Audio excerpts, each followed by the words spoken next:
for some reason it didn't work again. Damn it. It worked before when I tested it.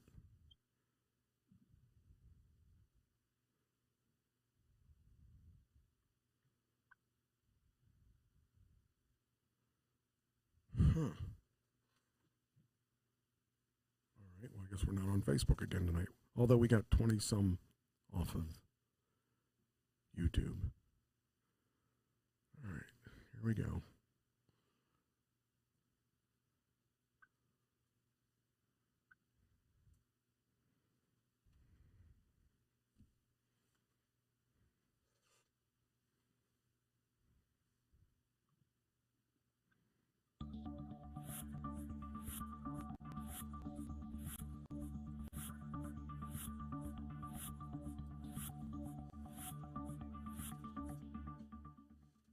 The following program contains scenes and language of a frank and explicit nature. Viewer discretion is advised.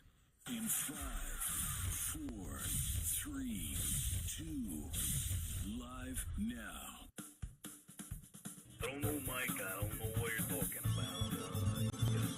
See your buddies. He's a macho.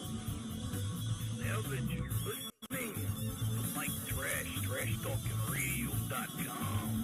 The best in the business. Say it's a macho. Wrestling fans throughout Radio Land, listen to Trash Talking Radio at TrashTalkingRadio.com. Every Tuesday from 7 to 10 o'clock, you hear guys like myself, the youth Ganon Giants, come on.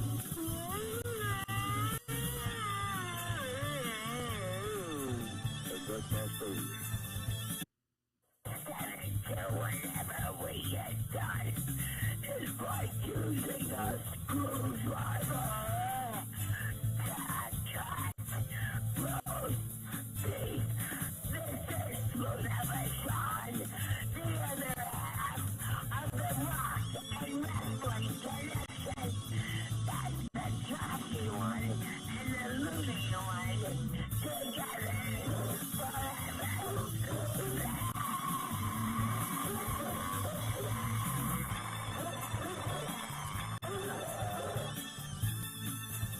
Hello, ladies and gentlemen. This is Ivan Golub.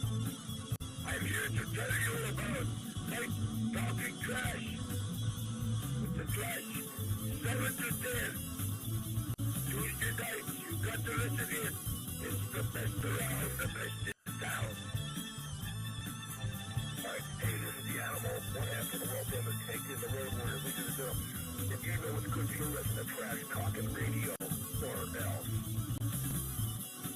Everybody, you're watching Trash Talking Radio. This is Hulk Hogan. Hulk, what do you got to say about Trash Talking Radio? Well, I gotta say that I just bought Trash Talking Radio. You're out of the picture, dude. This is my show, and you better watch, because what you gonna do when Hulk Hogan's brand new Trash Talking Radio runs wild on you? This is the Vital Idol, and you're listening to Trash Talking Radio every Tuesday from 7 to 10 on TrashTalkingRadio.com. And remember this. When the Vital Idol tells you, it's got to be true. And when it's on the internet, it's got to be real. It's Trash Talking Radio every Tuesday from 7 to 10. I am the top of pop, the king of swing, the international rock star, way above par, the host with the most, Mr. Tuesday Night, the Vital Idol, Classy Mike Trash, and thank you very much.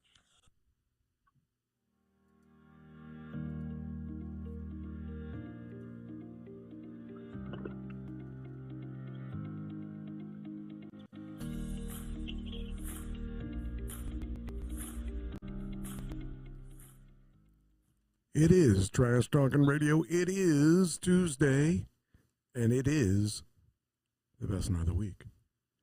And here we are, I think. There we are. I knew we were there somewhere. All right, everyone. Wow. Oh. The things I do to have a show. I can't seem to put us on Facebook the right way, so I have to do it sideways and put it on side, kind of like, here we are, you know, and just kind of mainstream it, I guess. I don't know. I don't know what's going on with Facebook, because I tested it before the show started, and everything worked just fine. The minute the show started, it said I couldn't do it. I don't know what's going on. I don't know if they blacklisted me. I don't know what's going on there, but I don't need them. How you doing, Doug? I'm doing fine, Michael. I'm doing fine. I'd like to hear that. That's good. That's good. We like fine. Fine is the right way. The good answer. All right. Let's see here. I got to make sure everything. It looks like everything's working. That's a good thing. Other than Facebook. Facebook isn't working, even though we're broadcast on Facebook through YouTube. Which, you know what? YouTube has been the most reliable source we've ever had, and I've had them for a long time. And I can prove it with all the recordings we've had on there. So, yeah, we got a fun show, I think, tonight. I got too much stuff, I think. I ended up, starting. I always start the next day. That way I always make sure we have enough stuff, and therefore we have more than enough stuff every time. And I got this new microphone that I was going to use tonight. I'll try to show you what it looks like. It's gold. Look at that. Really nice. Except I didn't like the sound of it because it needs to be set up this way. And I had it set up like this, and it was like not really doing things right. So I decided I wanted to play around with it before I put it on the air because it wasn't consistent because it was sideways. So I kind of figured I'd wait and try it again. That was a Temu thing that I got. It was cheap, and I liked it because it was gold. It was kind of like cool to have a gold microphone. So I kind of wanted it to be my new microphone, but it's not going to work. And I got a new booking for June for wrestling, and I'm going to rent out my license to this place I'd never heard of, but Johnny tells me it's a good place, so we'll trust them. And they're going to give us regular work, so that means I get regular payments on my license, which is good because, it's stupid to have a license and not be able to use it. So I figured I'd have to use it. And anyway, so that's that. Let's see, what else do I want to say? Let me think here. I'm finally just about normal for me. My voice is kind of back. I sang Sunday, and it wasn't quite there yet on Sunday, but today it's pretty good. I think I'll be ready to play again. So fortunately, I had the last week off because I didn't have anything that I had to do, and last Thursday, the drummer called off, so I didn't have to sing, and it gave my voice another day of freedom. And so Sunday I practiced with the other band, and it didn't do too bad. It was it was a little, I don't know, still not quite there, but it's probably there now. So I'm kind of happy about that. So let me think what else happened this past week. I mean, I kind of kept it. I didn't go anywhere last week except for the doctors. I went to the doctors on Thursday to have, I had a checkup up, and I decided I had to go anyway because I needed to do something I needed to hear what he had to say about this, and he gave me antibiotics and all that stuff. But by then I was already on the road to recovery, so that's good. And our crew made out to Las Vegas, and we had a really good show, and everybody was happy, and we were showcased, and it turned out pretty good. So I'm sorry I couldn't be there, but yet if I had tried to drive there, I would have never made it. I was in really bad shape. So yeah, I'm glad I didn't end up going because it would have been a bad thing because I would have never made it. Even with this full self-driving, I was in such bad shape. I was coughing like crazy and stuff.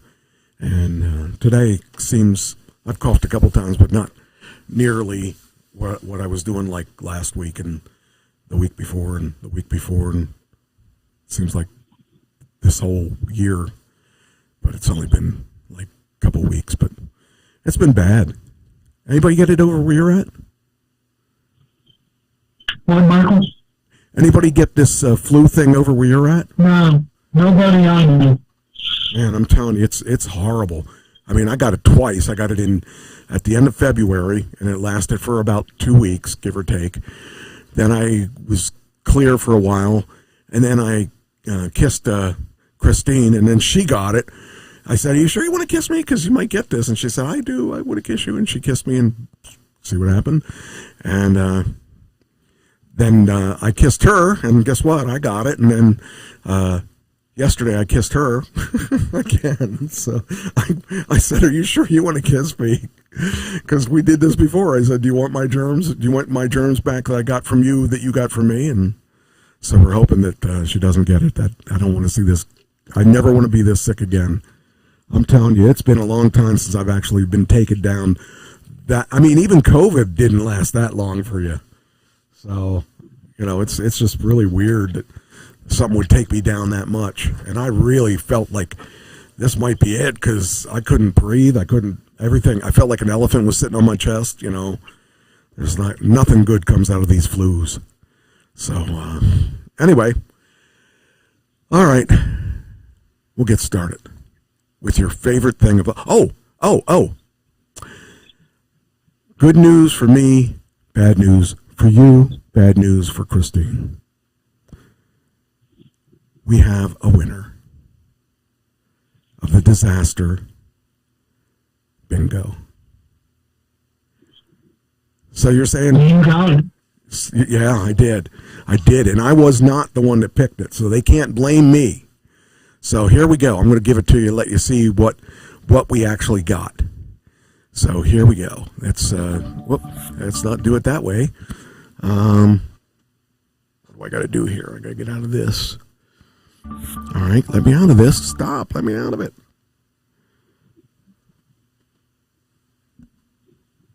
There's what I needed to do. Okay. Go over to this. Duplicate this. And now we can see what the whole thing was all about here. My files. Here we go. Actually, I don't think I did it yet. Oh, I didn't show it on there yet. Wonder if I can bring this up. I think I can bring this up this way, but it doesn't look as good. All right. Come on.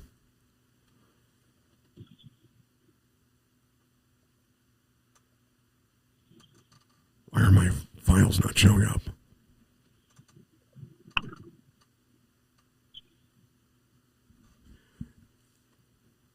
Okay, we got it. We got it. Come on. Here we go. Okay. Here we go.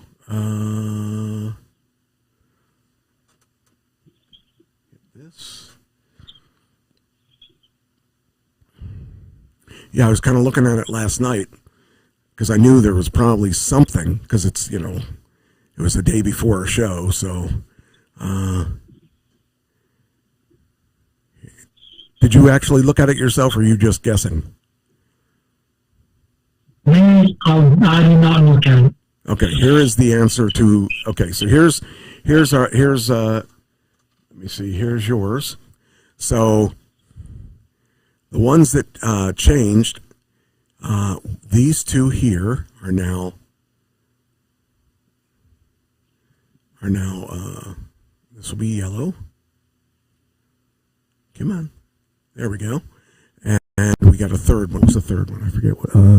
It was it was a wrestler. 30-year-old company, and it was it a leader? No, that one's already on there. There was one other one. What was the third one? Shoot, hold on. A 30-year-old company closed. Okay, so that's there.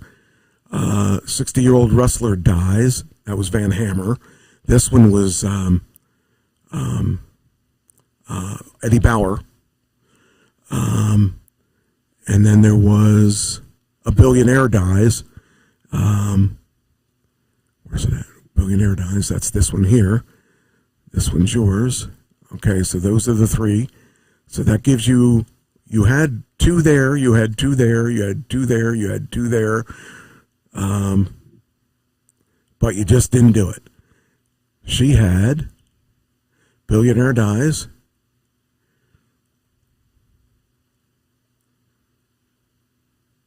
She had I should have did this last night.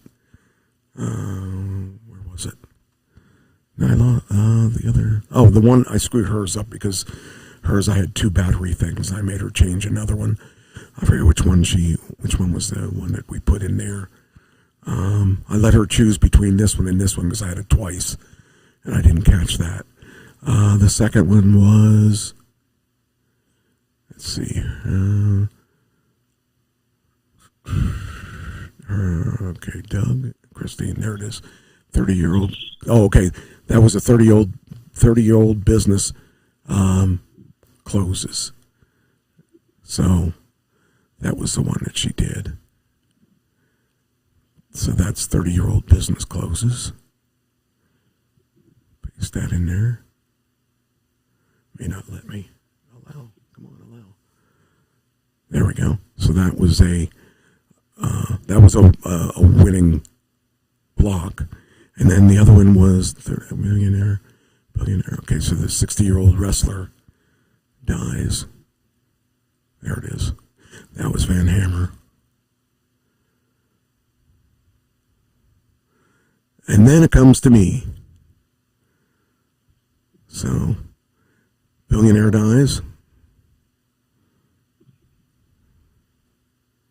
Come on, just do that. There we go. 30-year-old business closes. And then, whatever the third one was, I forget what the third one was already. But this is my win right there. 60-year-old wrestler in your free space. Oh, yeah, that's the other one. There it is. So, we can keep going for, filling up blocks of who gets what's next. But, yeah, that's the thing that won. And I didn't even realize it. I was just trying to figure out what I wasn't even looking at mine. I was just looking at the, like up here I think I have it up. Where do I have it? Oh, off to the left I have all the categories. And I was just looking at the categories, figuring out, because I knew somebody had died in the wrestling thing, because it was Van Hammer, and a friend of mine was a friend of his.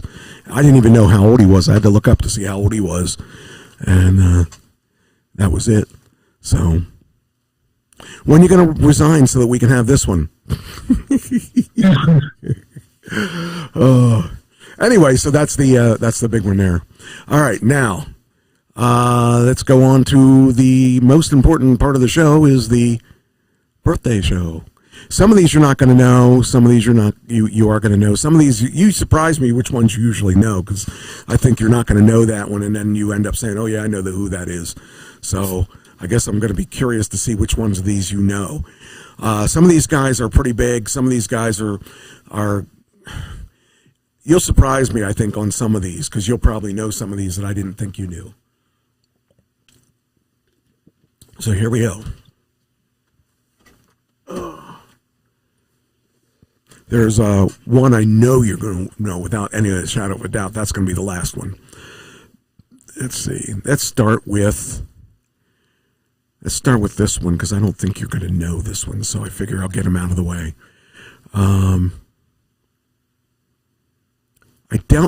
You might know her. Sarah Michelle Gellar. She was was Buffy the Vampire Slayer. She was in a bunch of stuff, but that's her claim to fame. I thought she was also one of the Roseanne show girls. When the one girl quit, I thought she was the girl that filled in for the one that quit, but I couldn't find anything that says that. But I was pretty sure that was her, but I might be wrong on that. 32. Quite a bit more. She's 49. Yeah, well, you might have been looking at the pictures where she was actually that age, but yeah, she's, I'm thinking she's probably like this, isn't it? Oh, that's 2023, so that's pretty close. She aged pretty fairly well, though. I mean, she's only, what did I say? She's 49. She aged fairly well. Then we got Brad Garrett. I don't know if you know him because he is a comedian, but he's also was on Everyone Loves Raymond, which I never watched. Yeah, I know who he is. 55. 66. Wow. Did you ever watch It's Always Sunny in Philadelphia? No. This guy here, he wrote that, and he actually played a gay guy in that, and his girlfriend is freaking hot. That's his girlfriend.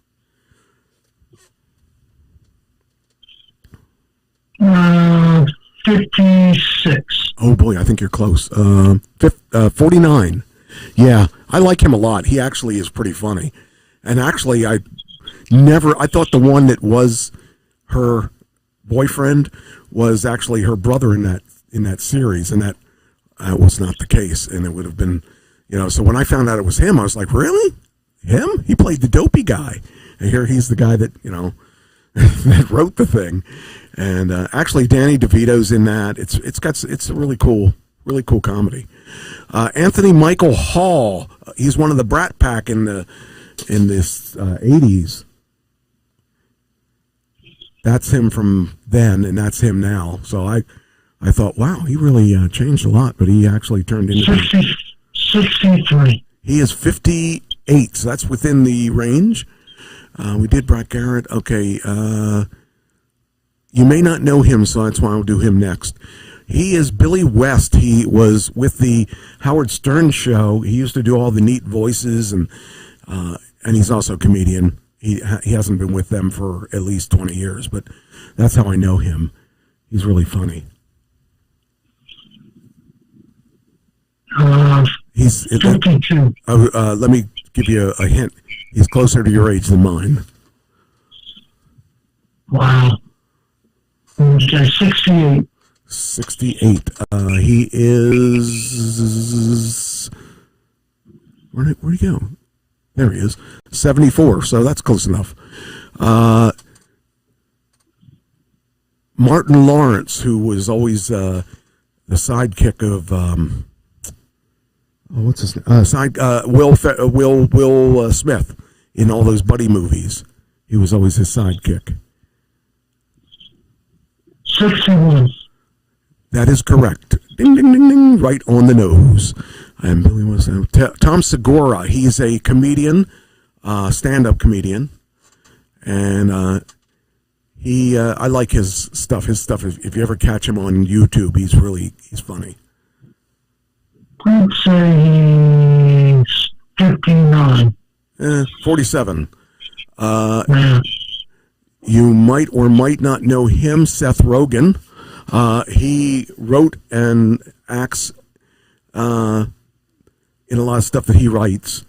And he writes a lot of stuff about pot and stuff like that, which, it's kind of weird. He wrote there was a show he wrote that caused a big to-do. He wrote a movie about the North Korean president. It was a really weird movie, and it caused a lot of hassle. In fact, after that was released, the North Korean president actually had his goons infiltrate our government, our security system in our government, and they cracked into it through hacking. And that was they did that just because they were mad at him for doing that movie.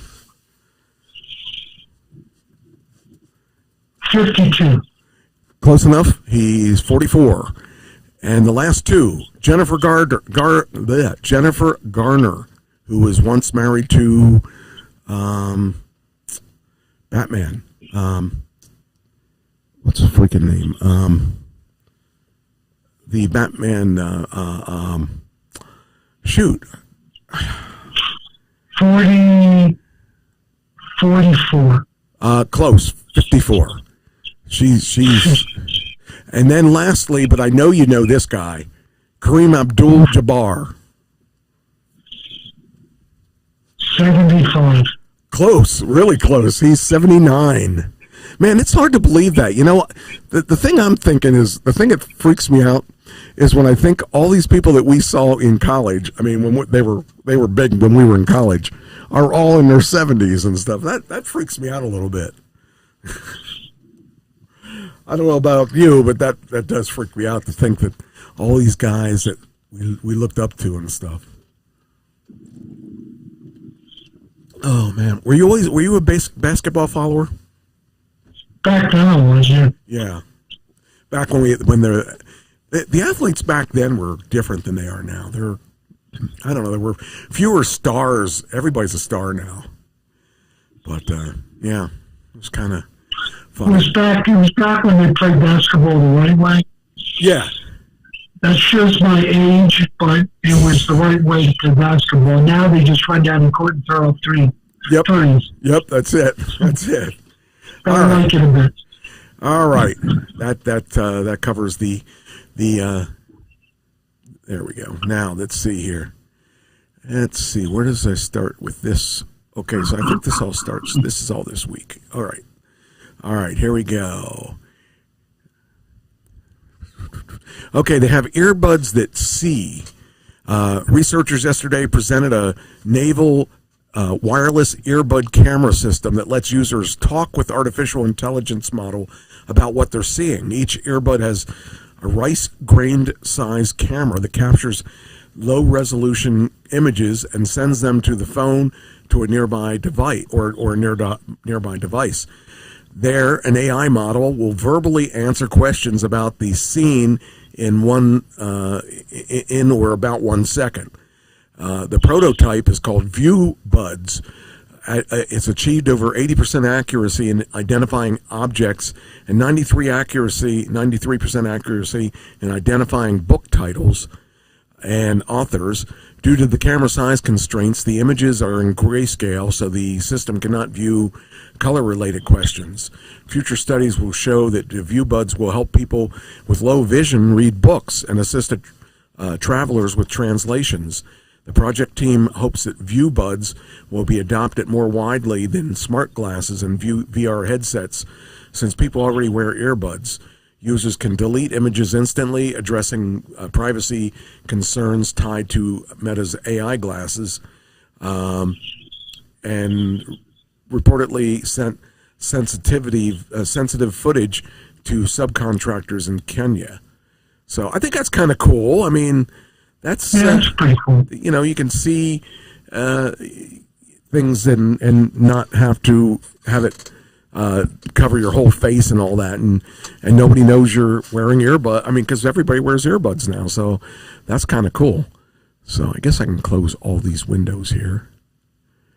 Let's see. Let's close all of these things. Okay, that should be it. I don't need a pass key. All right, let's see.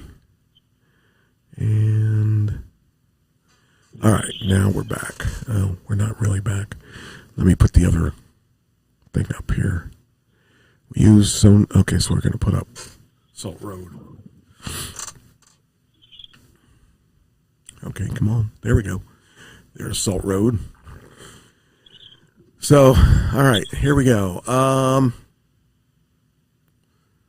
What's this? Solar powered reactor turns. Oh, this is okay. So there's a thing that has a research that it's talked about turning like recovered car battery acid and plastic waste into clean hydrogen. That is going to be an interesting futuristic thing as people like. I'll tell you, if they end up with new hydrogen cars, that would be awesome. Take all this stuff that we have to recycle and actually use it for something good. I don't know if you know how the hydrogen car works, but the only state that has hydrogen pumps, if you will, is California, and there aren't enough of them to make it really big. I mean, it started at around the same time as the electric car and never really gained traction. But hydrogen cars run off of water, basically water.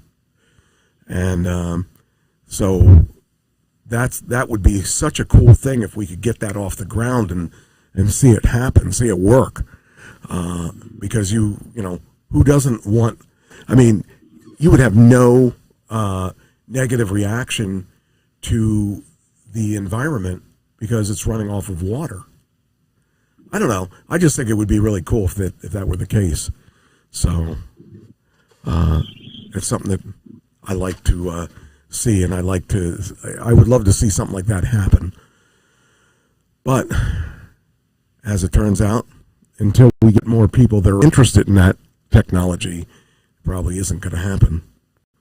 So there's a new article or a new video coming out on Netflix, I think in the next week, on Hulk Hogan. It's his last interview before he died. And he states he knows where all the bodies are buried. That's a really strange quote to make to someone in an interview. It says Netflix spoke with Hogan in one last interview, which will air their upcoming Hulk Hogan Real American docuseries. And he talks about he knows where all the bodies are. I don't know what that means as far as if he means real bodies or if he means stories and stuff that lead to that. But that is his last interview that was done. So I saw some interviews with his daughter, too, who's estranged from the family. Apparently, I don't know, he in real life, he wasn't really, I mean, the persona we saw was pretty cool, but the real man was a little different than the persona. So that'll be streaming on the 22nd, I think is when it starts. So that means tomorrow. So I'll probably try to watch it because I need to know what that whole thing is about. The only interaction I had with him was when he was on the show, the 2 times that he was on the show.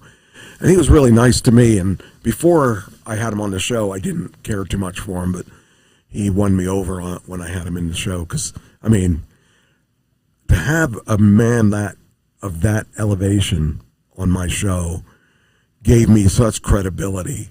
And everyone claimed that I paid him $10,000 or something like that. Or one time somebody said I paid him $25,000 to come on my show.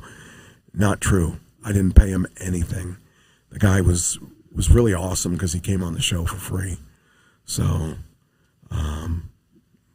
believe what you want to believe. But coming from me, I wouldn't pay. You know me, I'm cheap. So I figure there were people like King Kong Bundy that wanted me to pay him.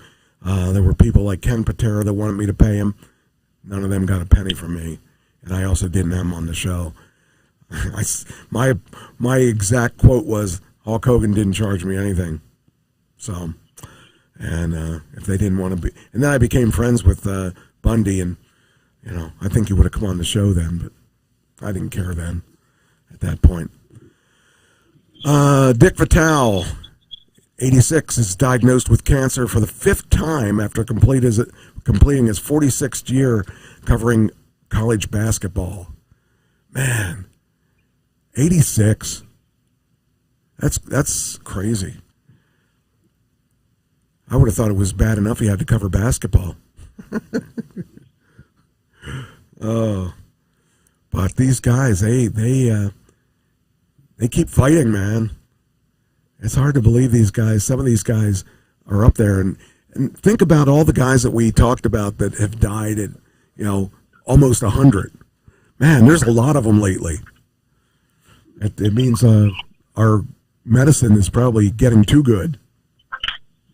I won't say that when I get that age, but that's just me. Yeah, I hope he does okay. It scares me. That cancer thing is just.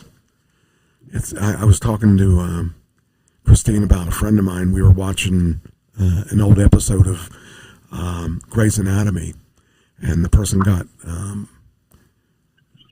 what was it? It was bone cancer. It was not bone cancer. It was freaking A. whatever it was. It was a cancer with your not your bone, inside your bone. What's inside your bone? The bone marrow. Yeah, he had bone marrow cancer. And he told me that was horribly painful. He had got it before and he had to get it again. And it was horrible. Man, I couldn't. I am thankful I've not had to go through that at this point. So, I lost a friend of mine from high school in the steel mill. This week he was my age, and he had pancreatic cancer, and he passed away. He passed away Tuesday. Wow. But anyhow, that's kind of hit me hard because he's exactly my age. Oh, so, yeah. Well, my older brother had pancreatic cancer, and he beat that. Then he had lung cancer and brain cancer, and what was the third one? He had three things at once. It was lung, brain, and there was something else he had. Prostate cancer, maybe? I don't know. But, man, I just can't imagine. That just, I can't imagine. I hope I die of something other than cancer. I hope I die of something that's going to take me out quickly. I don't want to have to fight it and end up, you're going to end up losing at some point. Because cancer doesn't give up. So, Taylor Swift leads the 2026 American Music Awards nominations with 8 nods. That girl is just keeps going. Man, I'm telling you that girl has a lot of awards. Yeah, that's dreams I'll never see. That many awards.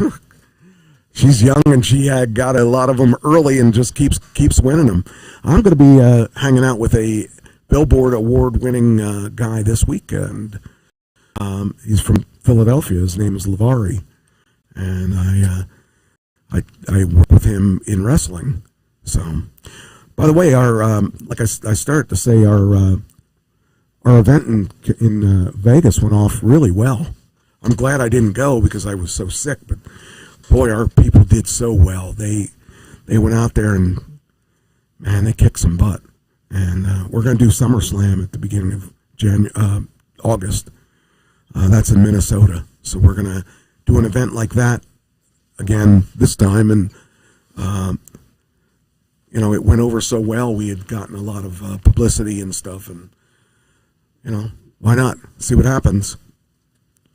So they got a lot of publicity. They got a lot of a notice from a lot of people. And it worked out really well for us. So that's really awesome.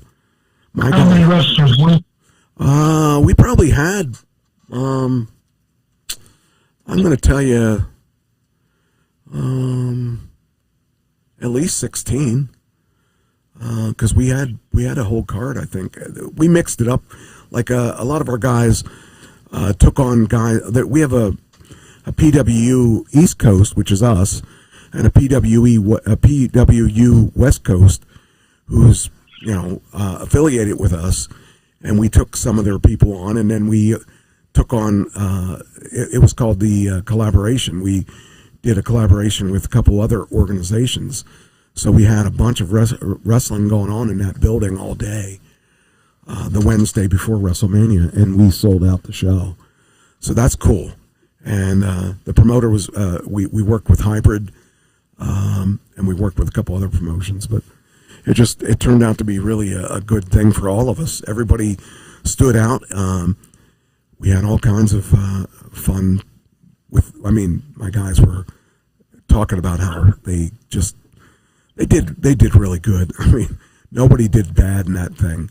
And the best part is my guys got paid and everything, so they didn't go out there for free, which is really awesome. So I kind of thought that was really cool that we went out, and this was, I guess, the first time we did this kind of thing, and we were invited to come out, and we did really well. So I'm so proud of my people. I think that my trainers went out and stuff, and I'm glad that I'm glad we did it last week because it gave me a chance to recover from the crap I was going through. So the only thing that would have been better if I was out, I would have loved to have been out there.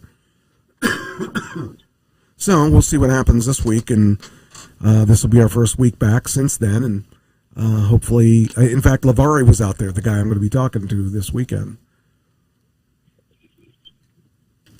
I'm going to have a chance to talk one-on-one with him because I'm picking him up and taking him to the show on Friday. So that'll be fun.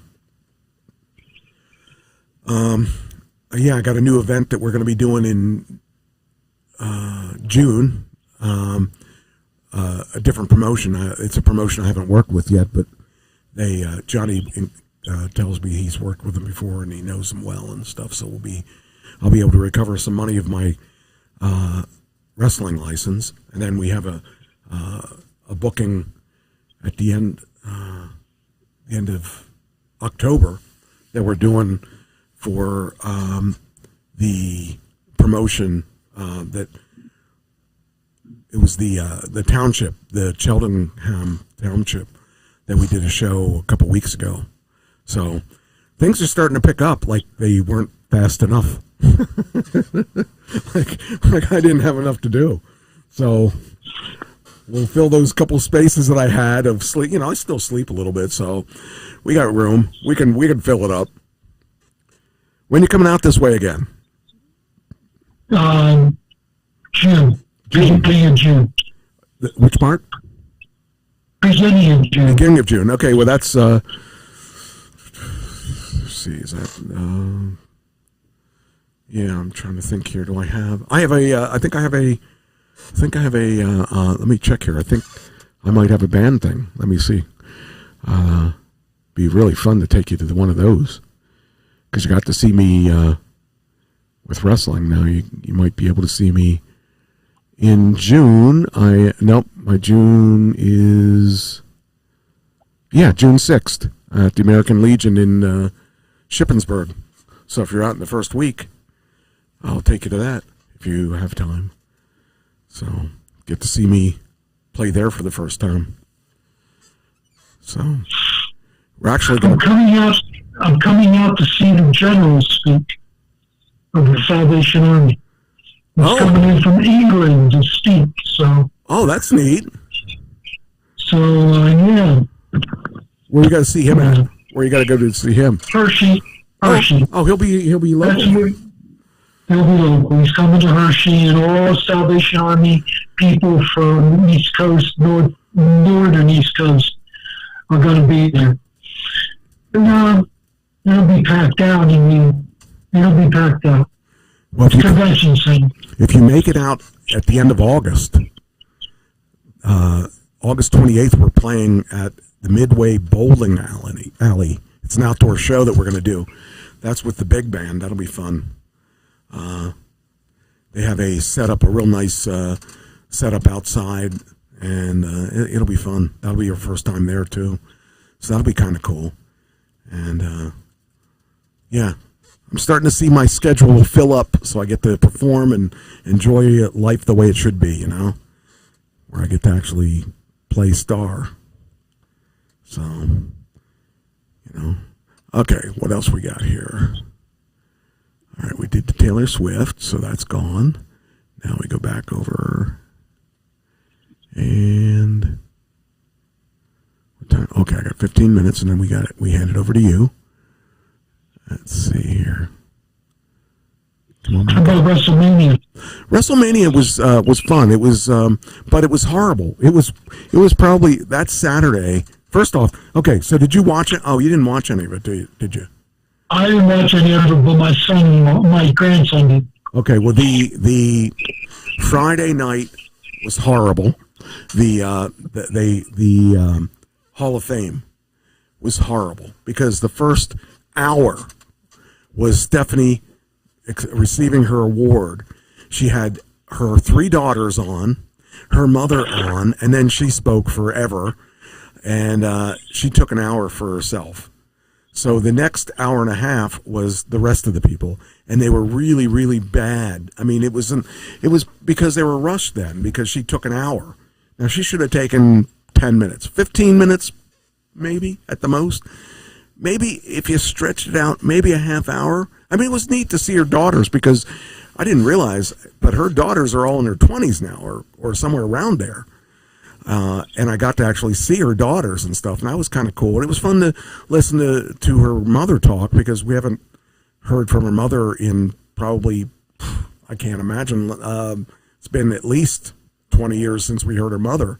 Because she didn't usually get involved in the angles and stuff. Well, she got involved occasionally in the angles, but we didn't usually hear about her. And her mother's a Republican, and we do hear from her on that end. And I put her on LinkedIn because she has an account on there, and she's a really nice lady. I liked her. She was really, she wasn't stuck up and stuff, but just kind of that killed the beginning of it, and then. Everything else seemed rushed. I mean, like Psycho Sid, they did such a bad welcoming to him. His family was there. They never even talked to any of his family. They never even had a person introduce him. They just had this speaker talking about him. They did a little vignette clip, and it was really horrible. And then even AJ Styles was at least a little better than that. But it was, but like. No one else. Nobody had any fanfare besides her. So it came up short. Because it was like the Stephanie McMahon show, and I don't have any issues with Stephanie. But I do have issues the way that they handled that Hall of Fame. I thought it was really poorly done. Saturday, all the matches were really subpar. Even the Cody Rhodes match was a lot different than it should have been. I mean, the angle should make sense, and they changed almost every belt. Now they usually use WrestleMania as the grand finale of whatever feud is going on at that time, which would have been okay if it was a feud that made sense, but it didn't even make sense because Orton was Cody's friend, and now all of a sudden, he's evil. It just didn't make sense. It was a horrible Saturday. And then Sunday, it was okay. It was okay. There was nothing that stood out that made me say, yay. I was kind of really disappointed. I thought Sunday was better than Saturday. And the big surprise, if you didn't know, is that Brock Lesnar was in the opener of Sunday. And he lost. Not only did he lose, and he lost to somebody that's bigger than him, heavier than him, and is a potential superstar in the future. And I kind of thought it would be interesting to see what they did with that. I thought they did kind of the right thing, but at the end of the match, Brock Lesnar sat down, took off his shoes, took off his gloves, and if you don't know what that means he's retiring. He's retiring. And that was cool. I mean, that was a cool way to do it. And Brock, as far as I'm concerned, is, no matter what you think of him, he is probably the premier athlete in two sports.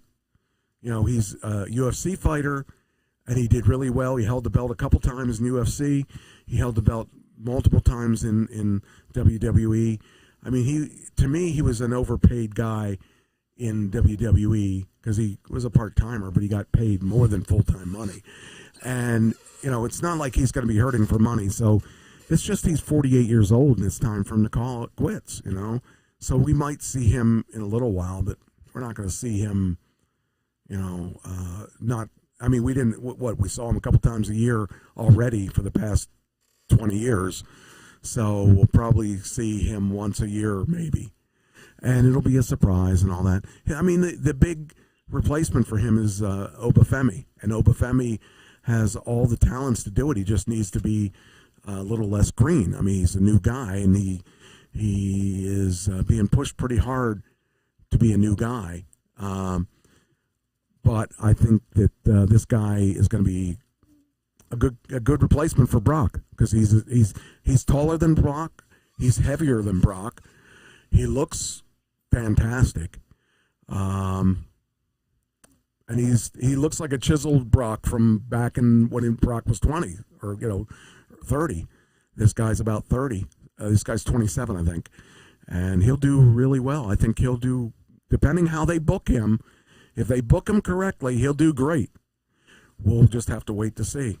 But like I said, almost every belt changed hands, and they use WrestleMania as a finish the feud, and we're going to start new ones, and that's what it was used for. I don't like the way they did this WrestleMania. I really didn't like it at all compared to all the WrestleManias I've seen. But hey, they're the ones that booked it, so they're allowed to do whatever it is that they do, and who knows? I would like to see a lot of things that I would like. Oh, you should see Cody though. He got crunched. I mean, he got seriously hurt. His eye was swelled shut by the end of the match. They had stitches and everything involved. He's out of action for a little while. And of course, the big controversy is that while CM Punk went back to his room, people were, of course, wanting to get an autograph and stuff. And of course, he doesn't do autographs when he's on his way back to his room. He'll give you an autograph on the way to the ring, on the way from the ring, at conventions and all that. But he basically doesn't really want anything to do with that kind of stuff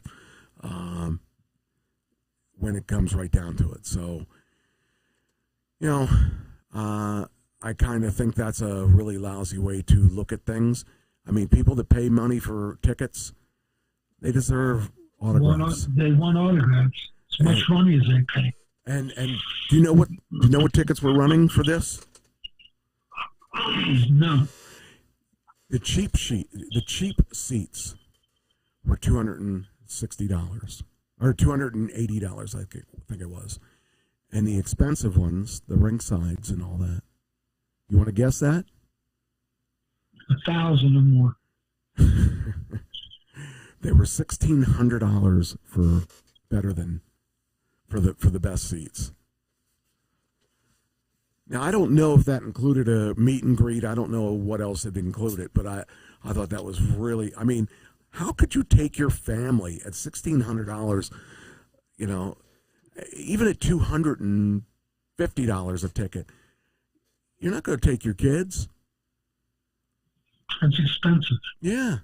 Unless you got big bucks. I mean, the basic family is not going to pay. But they sold 50, I think they sold 50-some thousand tickets per night. They sold over 100,000 for the 2 nights.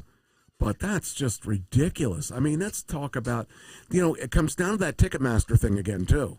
Ticketmaster was in charge of the tickets. So you're going to pay more just because Ticketmaster's involved. But I just thought that was ridiculous. I would never, ever, ever, ever, ever pay that kind of money for anything. I mean, you're talking about, what family has that kind of money? What normal family has that kind of money? And that's what it used to be. It used to be like, it was meant for the common folk. And, I mean, I love wrestling, and I've been watching wrestling since I was 10, 12, something like that, 11, whatever it was. But, I would never pay that kind of money. So I'm disappointed that that's what they charge to get in. So, but hey, if the people didn't pay it, they'd be forced to rethink their strategy. But as long as they sell out or get a good following, they're not going to care. They're going to say, hey, look, you were wrong. We got it. We sold the money. We sold them out anyway. I don't know. I just think it's sad. That's a lot of money. So, the penny's dead. We will not be making any more pennies. Do you think the nickel's going to go next? Yeah. Well, so does some other people. According to USA Today, says here, oh, come on. Don't do that. Don't show that I'm cheap. It says the penny is dead. Could the nickel be next to go? Donald Trump killed the penny because the government lost money whenever it pressed one. Is the nickel next? So the big question is, we going to lose the nickel, or are we going to, where's it going to end? We no longer going to be having change at all? It's kind of an interesting thing, and it's an interesting thought. Is it time for the smaller coins to make it to go away, or Well, it's going to hurt thrift stores because they do 99-cent items. Sure. Yeah. Yeah. It says the question is logical. President Trump killed the penny because the government lost money every time it pressed one. Nickels are money losers too. In fact, nickels are bigger money losers. The mint spent 3.69 cents making every penny in 2024. For every nickel, the government spent 13.78 cents, a loss of nearly 9 cents per coin. That's just insane. It's crazy thinking that, that you're losing that much money on a freaking penny or a nickel. Where does it end? So, I don't know. I just think it's really weird to think about. But, yeah. It's strange to think that we lose money on money. So, who knows? Oh, man. I just think it's weird. It's weird thinking about that whole thing.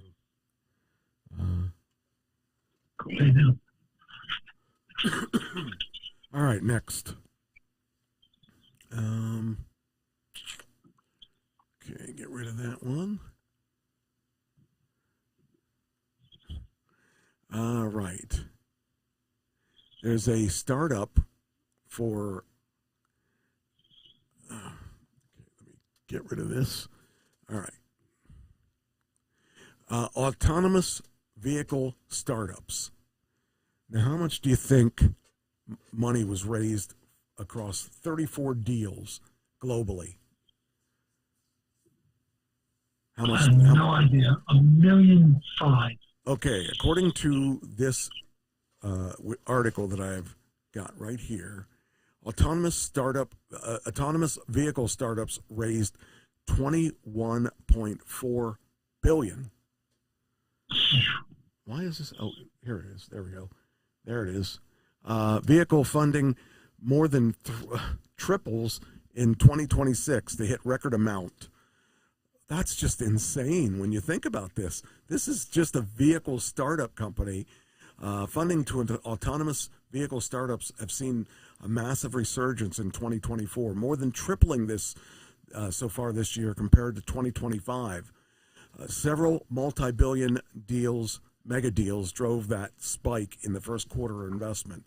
This signals that investors aren't just paying for research anymore. They're betting on companies that are ready to scale up and put their AI technology into actual cars that people can buy or hail. So far, we've seen a shift from the number of autonomous vehicles capturing disproportionate share of global capital, with a handful of giants, including Waymo, Shield AI, and Wave, getting the lion's share of the funding.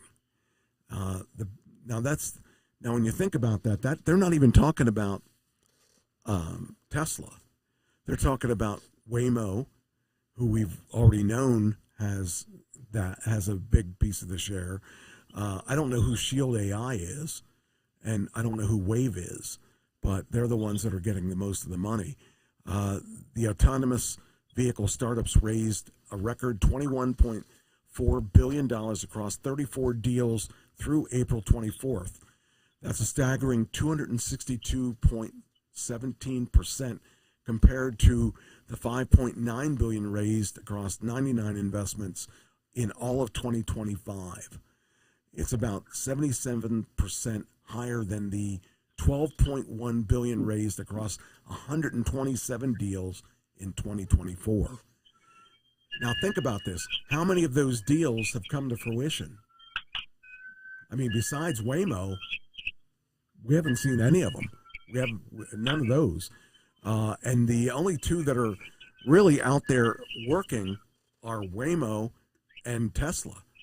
You know, everybody else is not working. Everybody else has got issues. And like, if you think about it, most of those rely on the feedback of road signs, maps, and stuff like that. They are not truly autonomous. If you take if you pull the plug on the computer at the main building for Waymo, those Waymo cars all pull over. If you pull the computer on the Teslas, they keep going because they are internally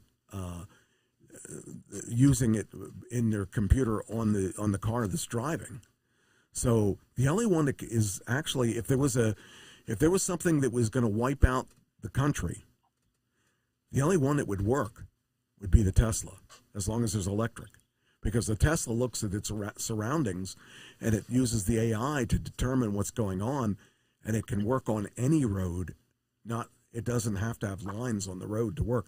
Actually, it knows, like if it drives back my dirt road, it knows to stay in the center of the road, and it knows where the center of the road is, even though there's no lines or anything. Waymo does not do that. Waymo cannot determine, it needs the home-based computer. And that's a problem for scaling, too. If you think about it, okay, so there's so many Waymos out there today, and they're all working fairly well, but if you pull the plug on the main computer back at the main base, they're gone. Or if the main computer base gets bombed or something happens, they're all down. And the Tesla still keeps going. And it doesn't rely on the computer at home. It doesn't rely, so it becomes much more accurate. So, it's funny because when I remember the first time I had a GPS back in the early 2000s, you'd be driving along and you'd have to download your maps. And if they did work on the road, you're in trouble, because if that exit isn't there anymore, it's going to tell you to get off the exit, and it doesn't know that it's not there. It goes on the maps like that. Well, that's kind of how it is with the new Waymo stuff. If they change stuff, the computer doesn't recognize what's going on, and that's an issue. So I think it's going to be an interesting next couple of years to see how they all fix their issues. I mean, they all have issues of some sort, but it's going to be interesting to see how they do fix those issues. And even though I am a firm believer that Tesla's got the best technology, that can change at any moment. It doesn't take much for somebody else to take control of that and find a better system. So, all right, it's time for you. You have the floor. Doug's weekly brief. Yes. Trump is. I think I think we should do an intro that includes a pair of your underwear. That would be your weekly briefs. That would be my weekly brief. There you go. I'll send one to you. That's right. I'll send a stain one to you. Oh, there you go. All right, go ahead. Trump extends ceasefire in Iran, citing serious fracture in Iranian government. Nobody knows who's in charge. The negotiators evidently aren't in charge. They believe it's the IRGC that is in charge now. On Tuesday, Donald Trump extended the ceasefire with Iran at Pakistan's prime minister's and field marshal's request, delaying a planned attack while awaiting a unified proposal from Iran. They may be waiting a while for that proposal. Okay. Because the hardliners don't want to compromise. They want to fight. So the hardliners are the IRGC, which is the paramilitary group that is running the country now. Trump says U.S. struck and seized an Iranian flag cargo ship in the Gulf. Did you hear about this? Yes, I did. Hold on. I'll bring up. I'll bring up the. Let me bring up the thing here. Where is it? I do have that. The ceasefire was supposed to end on Wednesday night. Now it's been extended indefinitely. Okay. Hold on. What was? Where was it? I thought I had it in here. Go ahead and talk about it. I'm going to have to look for it. Well, the U.S. Navy seized an Iranian flag cargo ship. There it is. In the Gulf of Oman. Yeah. Oh, that's the map. They blew a hole in the engine compartment with a missile, and then the U.S. Marines landed off of helicopters and took over the ship. There it is. There you go. Yeah, the Iranian crew refused to listen, so the Navy stopped them right in their tracks by blowing a hole in the engine room. Didn't sink it, but blew a hole in the engine room so it couldn't move. Yeah, that'll do it. That'll do it. And they found that it was coming from China, and they found chemicals in the hold of the ship that could be used in making missiles. Oh, okay. Cruise missiles. So Trump is not happy with President Xi in China. Thought I had an understanding with Xi, Trump says ship seized by U.S. had gift from China for Iran. President Trump on Tuesday strongly hinted that China is helping Iran with this war, and U.S. But downplayed the situation, saying his relationship with the Chinese president remains on solid footing. So we'll see about that. Yeah. Trump threatens to strike Iran's power plants and bridges over the Strait of Hormuz incident. So the plan is to take out all the bridges and all the power plants in the country, which will paralyze the country. Okay. So that's the threat. And people are not happy in the world, are not happy with that threat, because they think it's going against the Iranian people, and we're not supposedly at war with the Iranian people. But I think that's all Trump has left. Right. To do. Iran prepares to reveal new cards on the battlefield if ceasefire ends, Parliament Speaker said on Tuesday. The Iranian Parliament Speaker warned that Iran was prepared new cards on the battlefield, rejecting negotiations under the shadow of threats as the U.S.-Iran ceasefire nears completion on Wednesday. I don't know. Nobody knows what that means. Nobody knows what that means. But evidently, they've got something up their sleeve to throw at the U.S. The U.S. has turned back 27 ships since the Strait of Hormuz blockade ended. Yeah. Now, evidently, 24 ships went through the strait yesterday, but only about 5 transited it today with U.S. Navy protection. And nobody knows why only 5 went through today. But 24 went through without Iran firing on them. What they did the other day, they fired on 2 ships that refused to pay the toll, which is $2 million to go through the strait, and they refused to pay it. And they sent out gunships and fired on the ships and turned them around. Trump said if it happens again, they're going to blow the ships out of the water. Wow. So, yeah.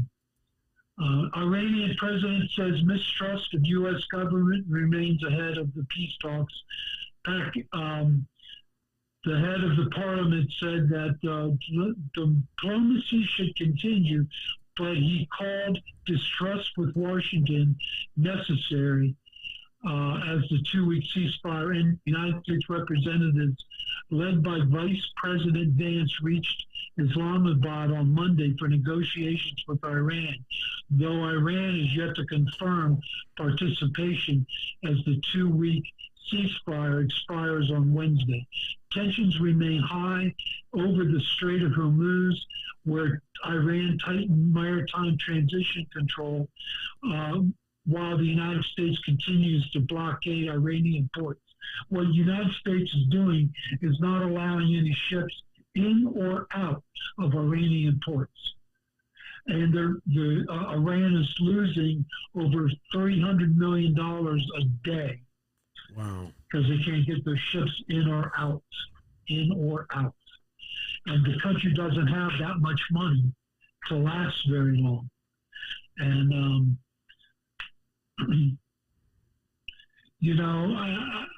Iran's in a tough position, but the IRGC is very defiant. They're extremely defiant, and they're not rational.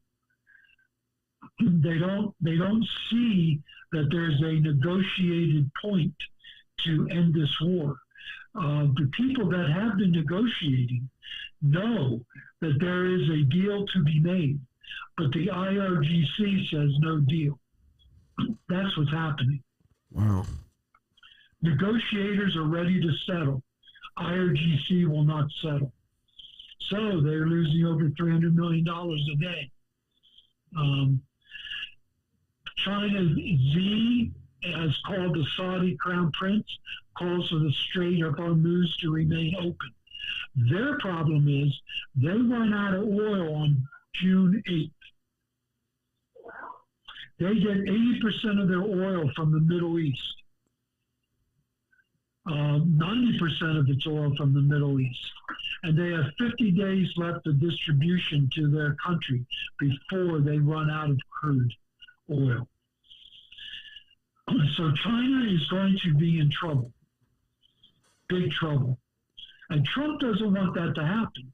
Trump wants the Strait of Hormuz open because he doesn't want a conflict with China. Right. So he's gotten until June 8th to solve this problem. But he might not have that much time because, as we'll see in a little bit, the midterm elections are coming up, and he might not have enough time to turn around oil prices. Mm. So he wants this deal badly. European allies fear that a rushed U.S.-Iran deal could backfire. Diplomats warn that a skeletal nuclear pact could leave enrichment, verification, and sanction relief unresolved, creating months or years of follow-on disputes. So the Europeans, who will not help the United States at all with the Strait of Hormuz, is warning the United States not to take an easy deal because they don't want to have to deal with this again. Yet they won't help.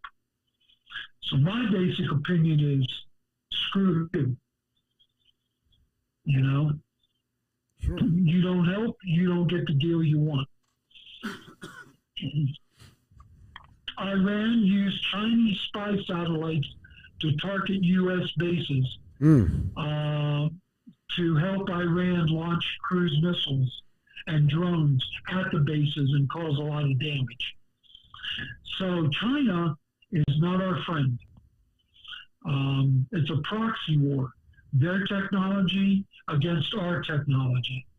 This is what's happening in Ukraine. It's our technology against Russian technology. And this is China's technology against our technology. They're called proxy wars. And that's where we find out whose technology works best. And China using its spy satellites is not helpful at all. And Trump is going to go to China and meet with Xi, but I don't know if anything's going to come of it. But that's going to be one of the talking points, that China is helping Iran. What they should be doing is putting pressure on Iran to settle this dispute. That should be what China should do, because China needs the oil badly. But that's not happening at the moment. Right. The Pentagon approaches automakers and manufacturers to turn some of their production facilities over to weapons. One of the problems is that we have used 45 to 50% of our THAAD missiles and 45% of our Patriot missiles in air defense. So if China would attack us, we'd be in big trouble.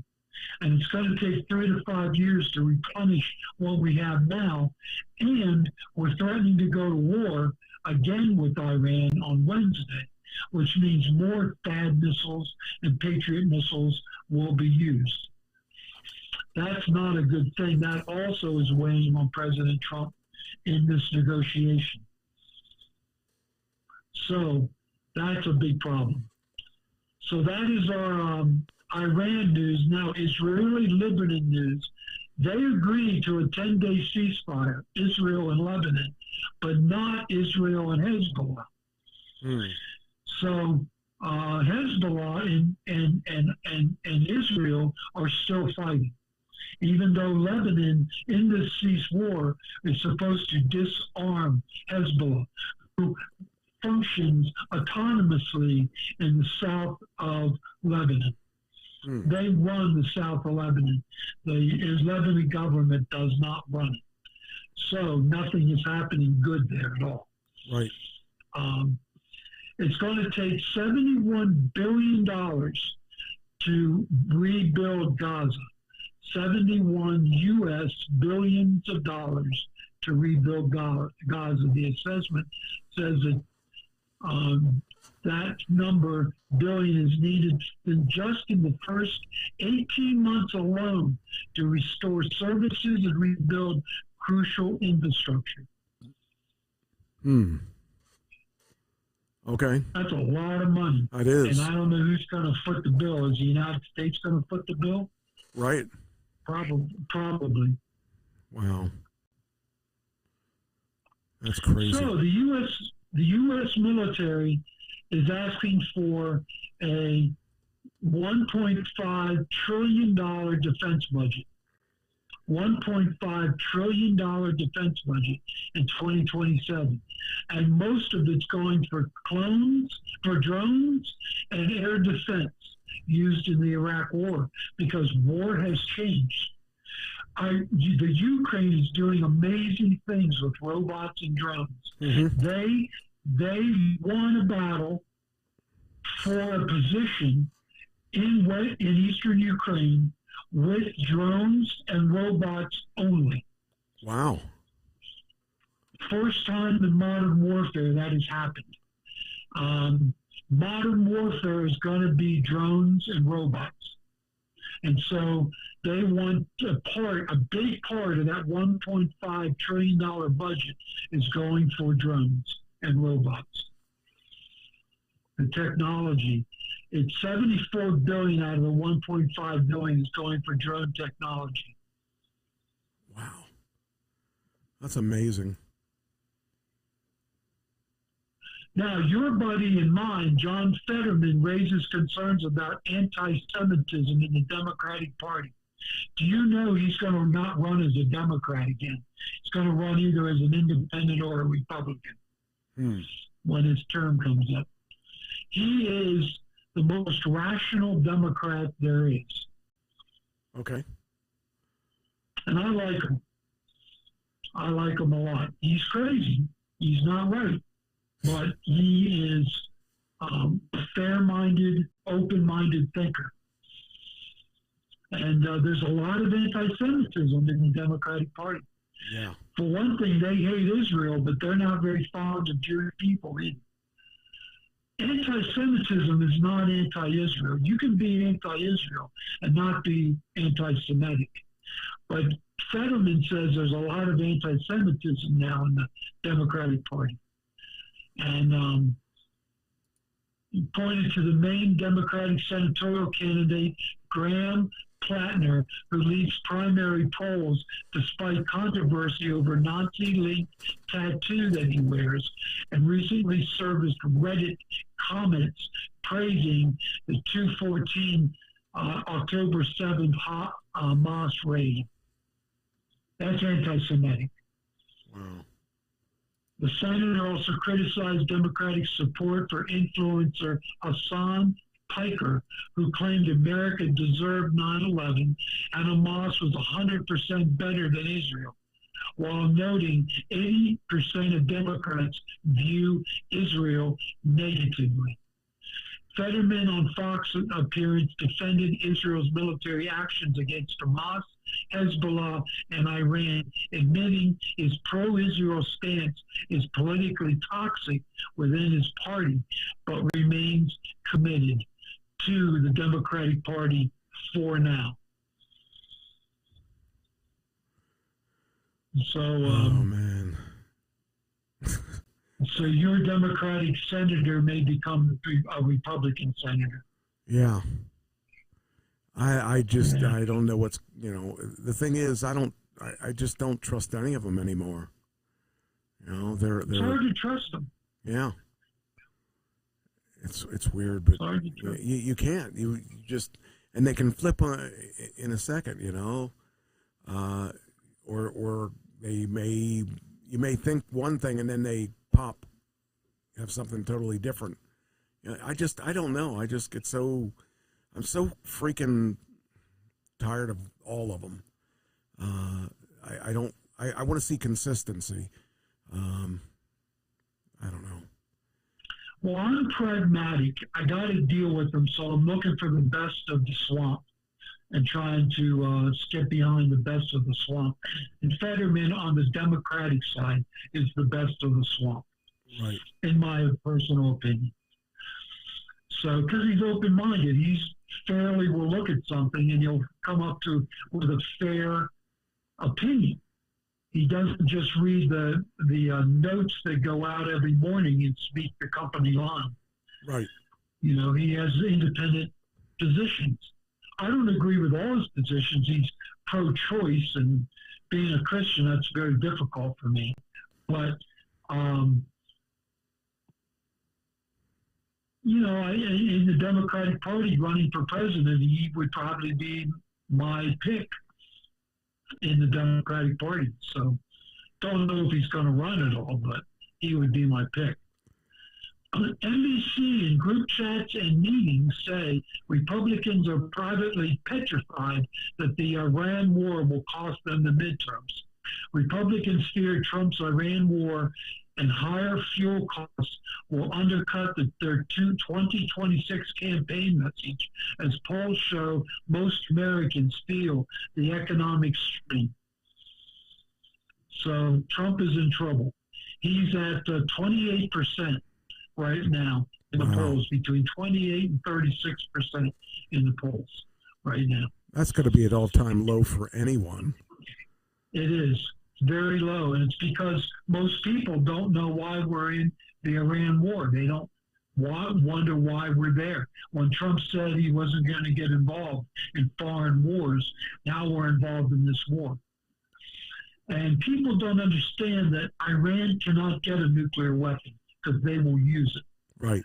But most people don't understand that, or don't believe it, or don't realize that that's why we're in this war.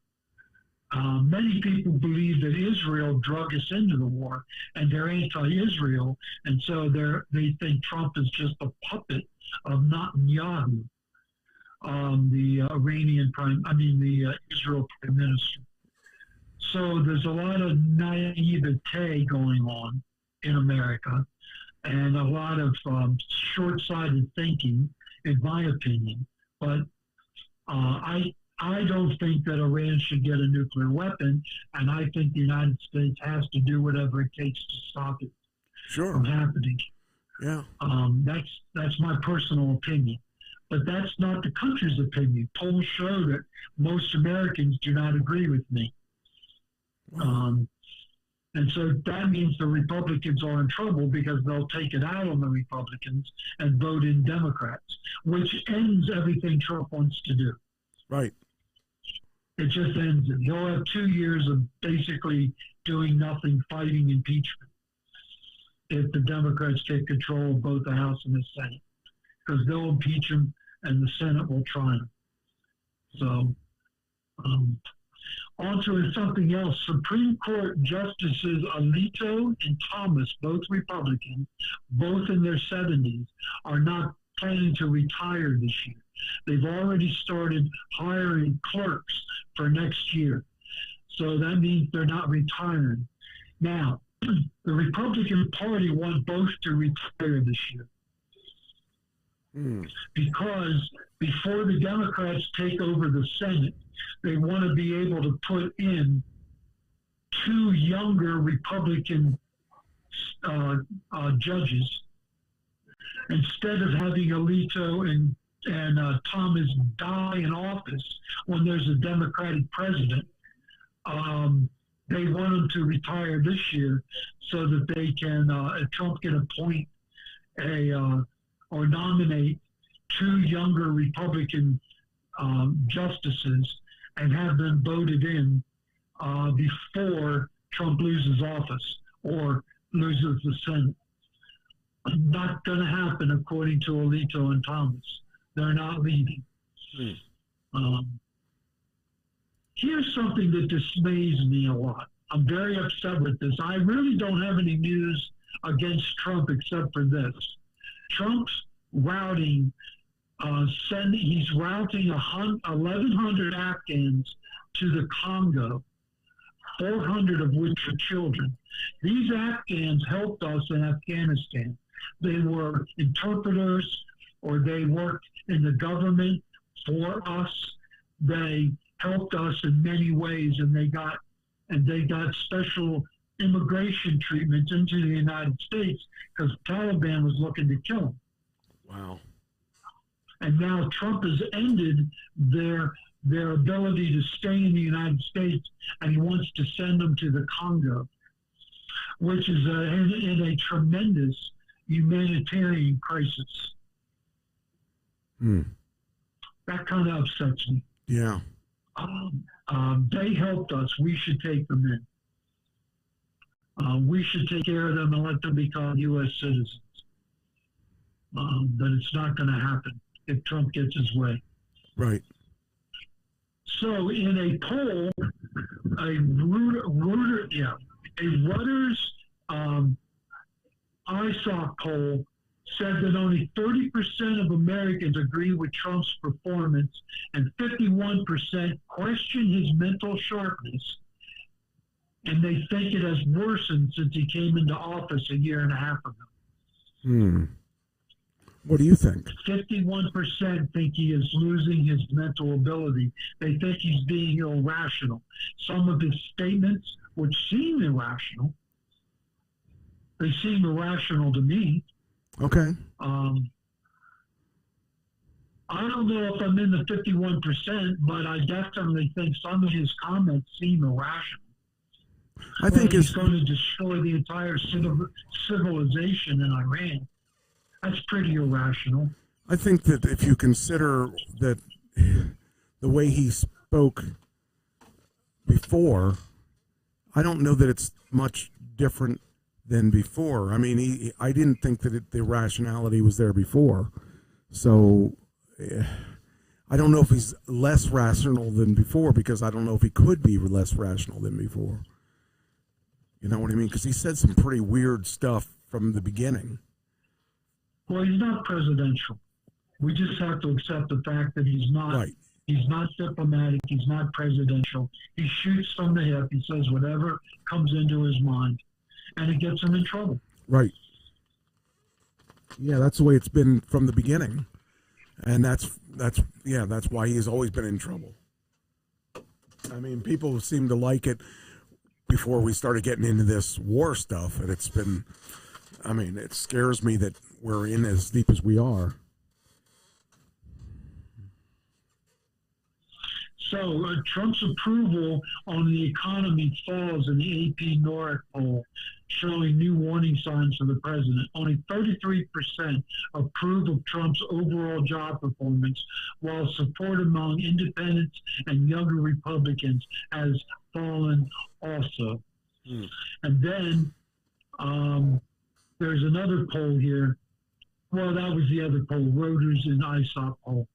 So two polls. Now, these are left-leaning polls. You have to consider that they ask more Democrats than they ask Republicans, because they're left-leaning.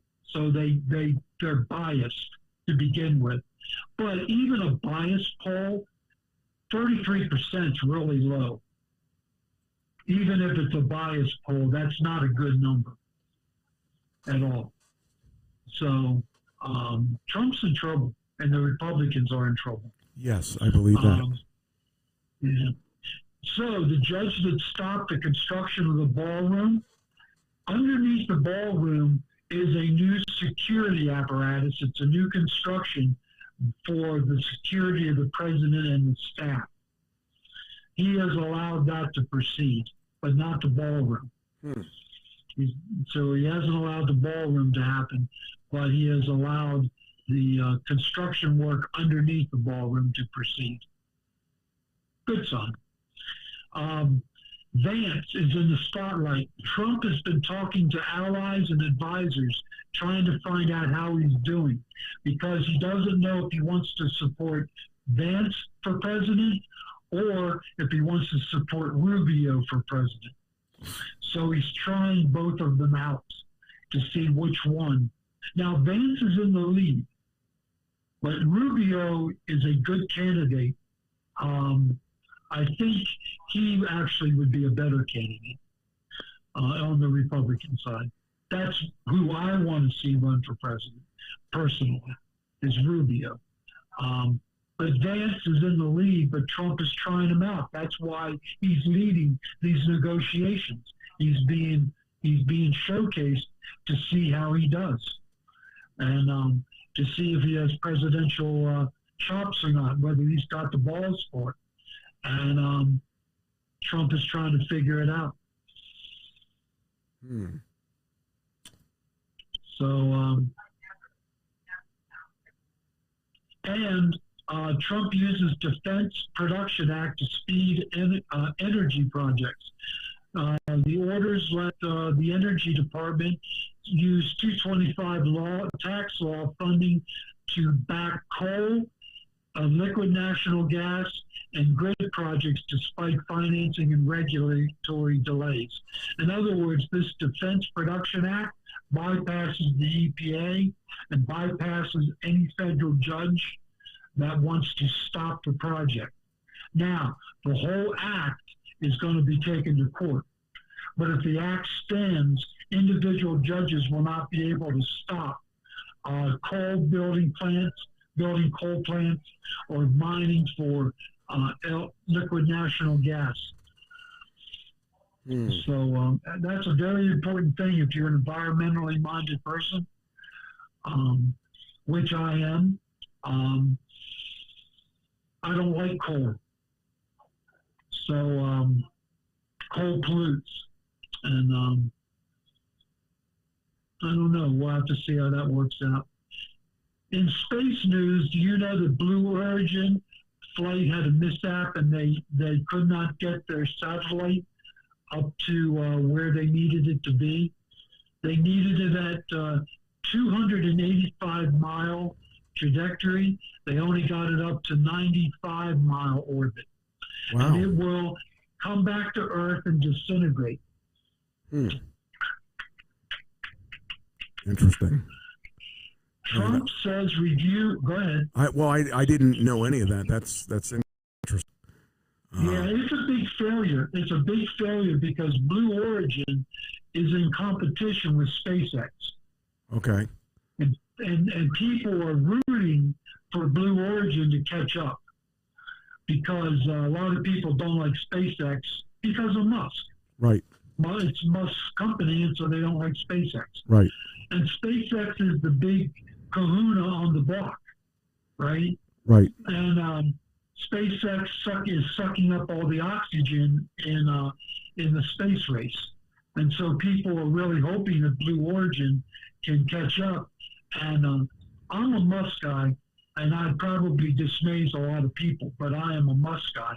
But I don't like to see any space company or people lose their satellite because the rocket failed. Right. So, Now, here's something interesting. Trump says review of UFO files is interesting. There are some interesting documents. Trump said that the Pentagon's review found many interesting documents, and the first release will begin very soon after growing pressure for transparency. Everything Trump said he's going to do in the transparency mode has been delayed. And so this is another, the UFO files also have been delayed for national security reasons. Now, if there's no such thing as UFOs, why is there a national security problem? Good question. So we'll see what they say. But Trump is teasing that it'll be interesting documents. Here's one. Go ahead. No. I mean, I was just going to agree with you. It's going to be interesting to see what that ends up being. Wouldn't that be something if they came out and said there are extraterrestrials? I would love to know. That would change everything. Yeah, the extraterrestrials, we could borrow money to pay for some of these bills. Yes. White House announces plan for nuclear reactors on the moon. Okay, well, I would like that better than it being in 3 Mile Island. Well, if it's on the moon and it leaks, it only kills a few astronauts. Right, that's what I'm saying. I would like that much better than what our other alternative has been. So they're going to build small nuclear reactors that can fit in a SpaceX's Starship and send them to the moon and assemble them there. And that'll run the moon bases they want to construct. However, there's a problem. NASA may not have the new spacesuits in time for the moon landing. Jeez. The watchdog group says NASA's contract choices and suit interface issues could force a fallback to order gear and raise costs for lunar missions. They may not be able to get the 2028 Artemis moon landing until the 30s. And that's a problem because China says they're going to land 2 people on the moon in the early 2030s. We're trying to beat them. This means without these suits, we may not be able to beat them. That would be devastating to our national pride. Now, my question is, what does it matter? Who gets back to the moon first? Right. Does it really matter?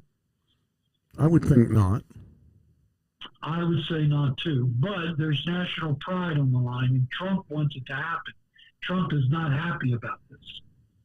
So, because he wants to call it the Trump moon base. Of course he does. Of course he does. It's ridiculous. Of course he does. That's just... Ticketmaster and Live Nation was found to be a monopoly and overcharged fans. Do you have something on that? I do, actually. I was surprised that you have that. I have a couple more politics, too, by the way. Okay, well, let's go back to politics then. What else you got? Well, the North Korean launches multiple short-range ballistic missiles towards the sea was one of them. Yes. I don't know if you read about that. They keep launching. And they claim that within a few months they'll have missiles that can hit San Francisco. And why are they upset with us? Well, they hate us. It's China, North Korea, Iran, and Russia. That's the 4. Jeez. The axis of terror. That's the 4. All of them have nuclear weapons. All want to dethrone the United States from being number 1 in the world. They hate us. Well, that sucks. That was one thing that I had. I also have, wait a minute, hold on here.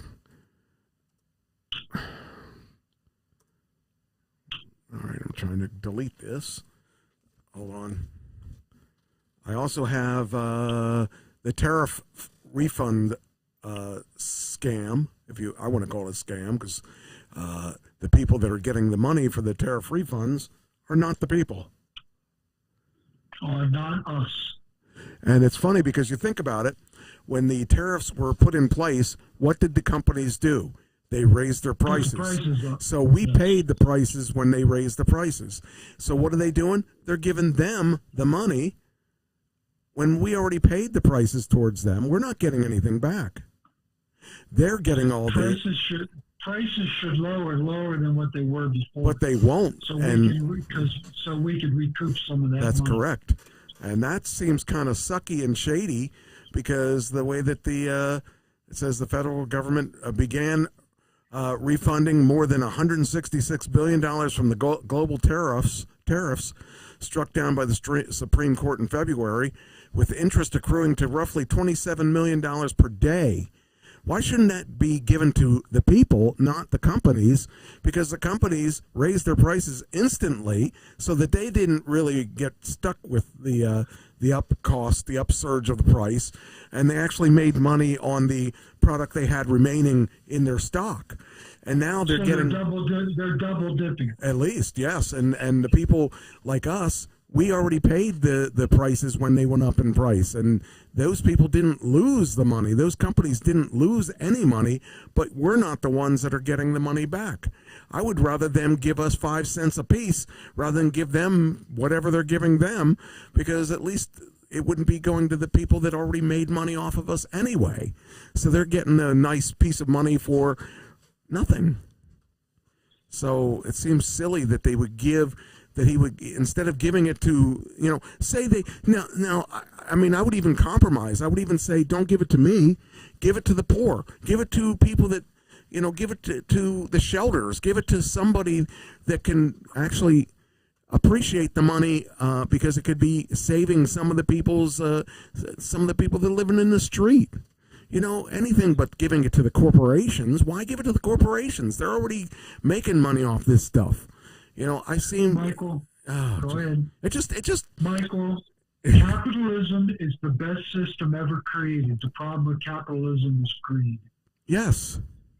Pure, unadulterated greed. But you see, this could have been,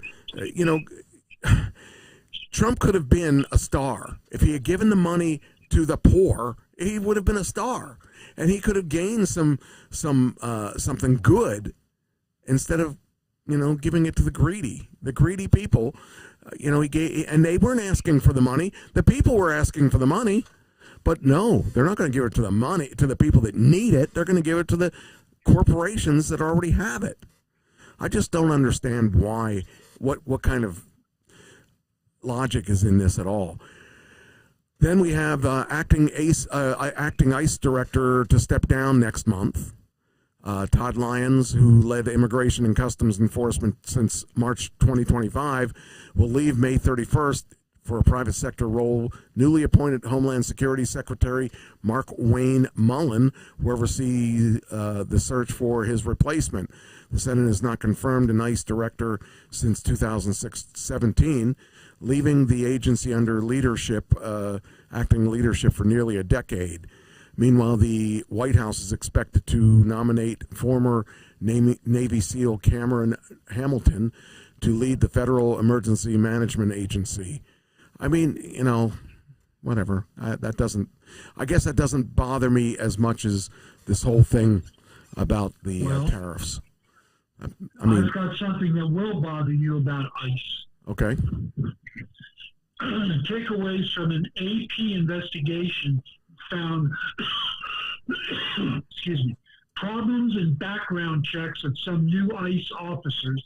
The AP found some recruits began work without being fully vetted, as ICE 12,000-person hiring surge drew applicants with bankruptcies and misconduct claims.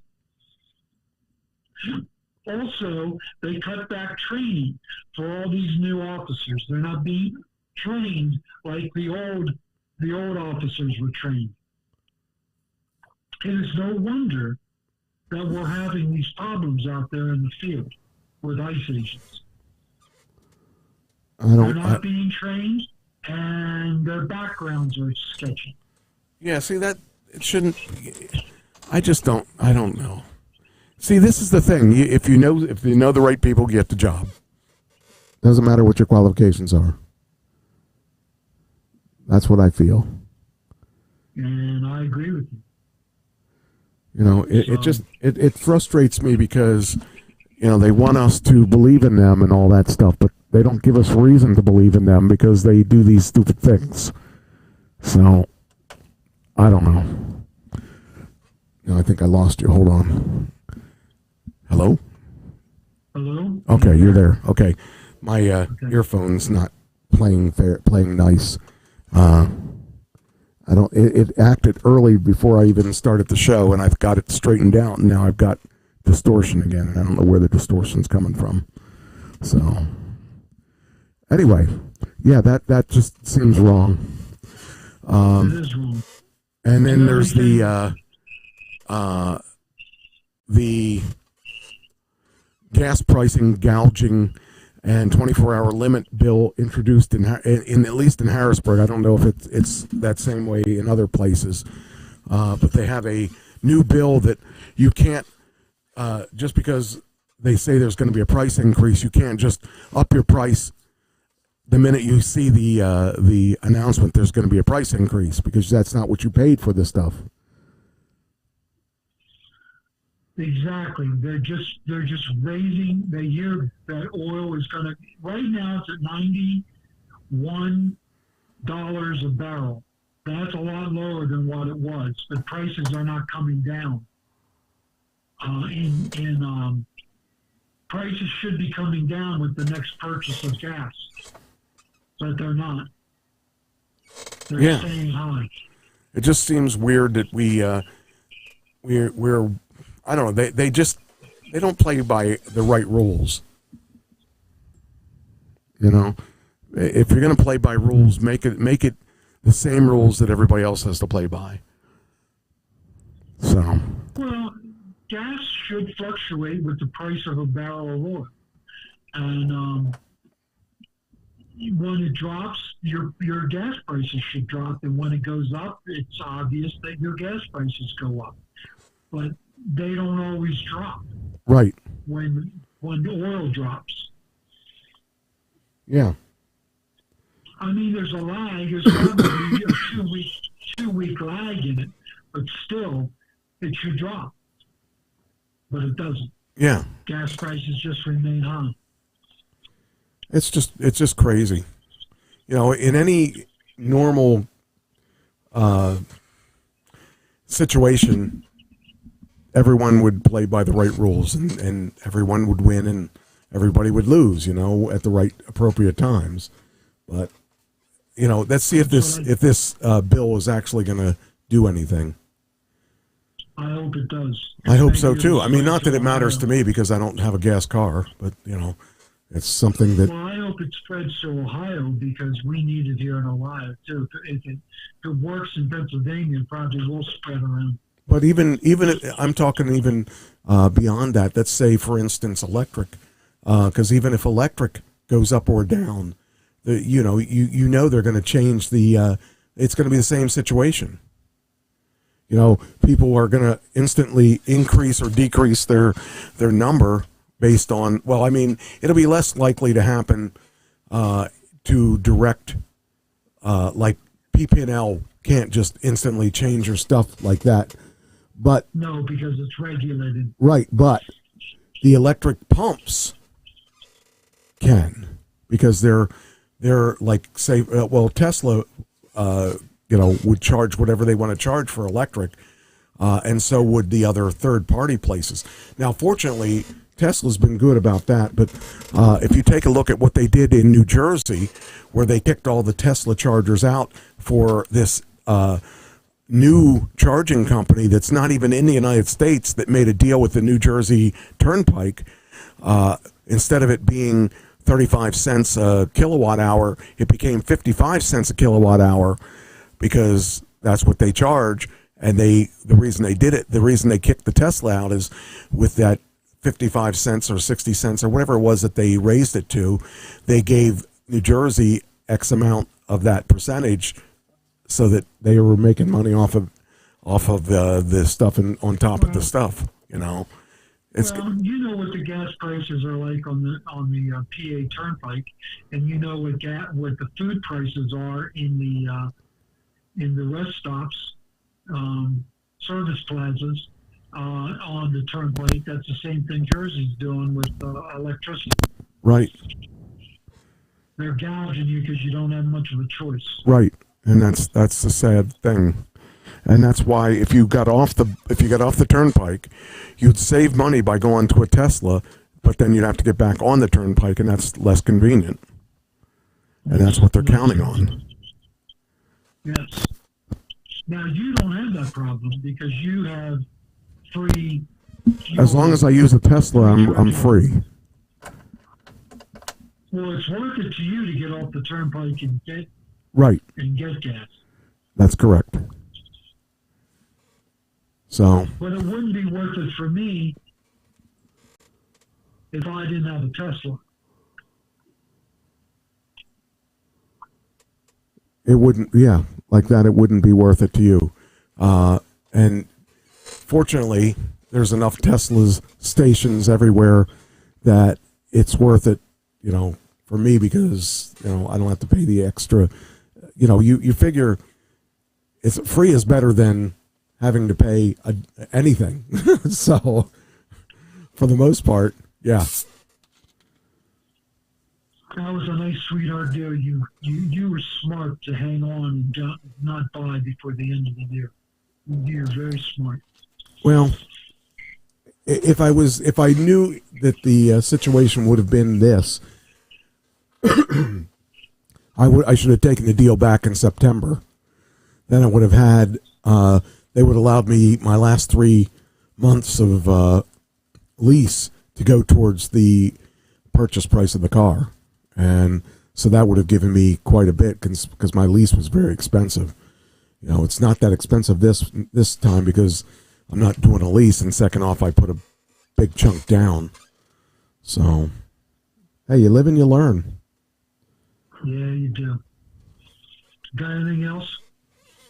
I got about three or four new things, more things. And then I have, it says here, the controversial program permitting the CIA and National Security Agency, FBI, and other agencies to collect and analyze overseas communications without a warrant was due to lapse on Monday. It's now extended till April 30th as lawmakers weigh the civil liberty concerns against national security risks. The White House has lobbied for a full renewal of the program, while the Democrats have been more skeptical of it.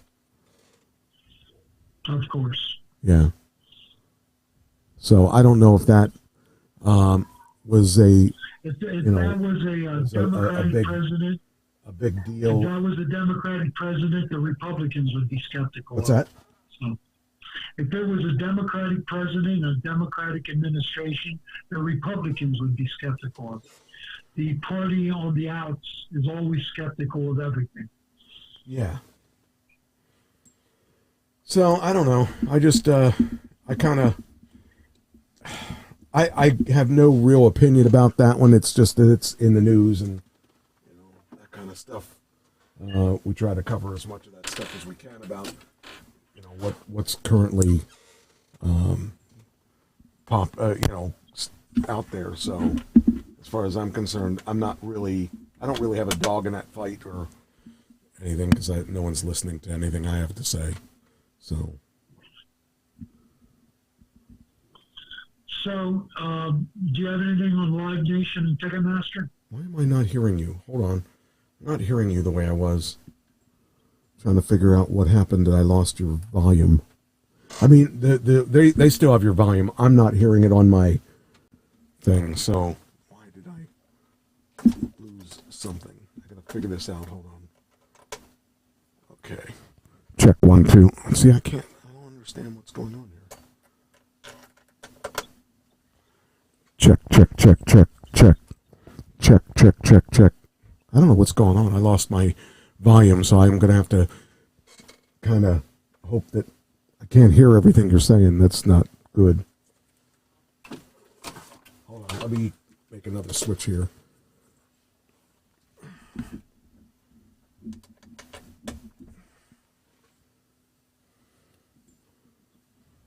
Check 1 2 1 2 1 2. Why is this sound not making 1 2 1 2? Why am I not hearing anything?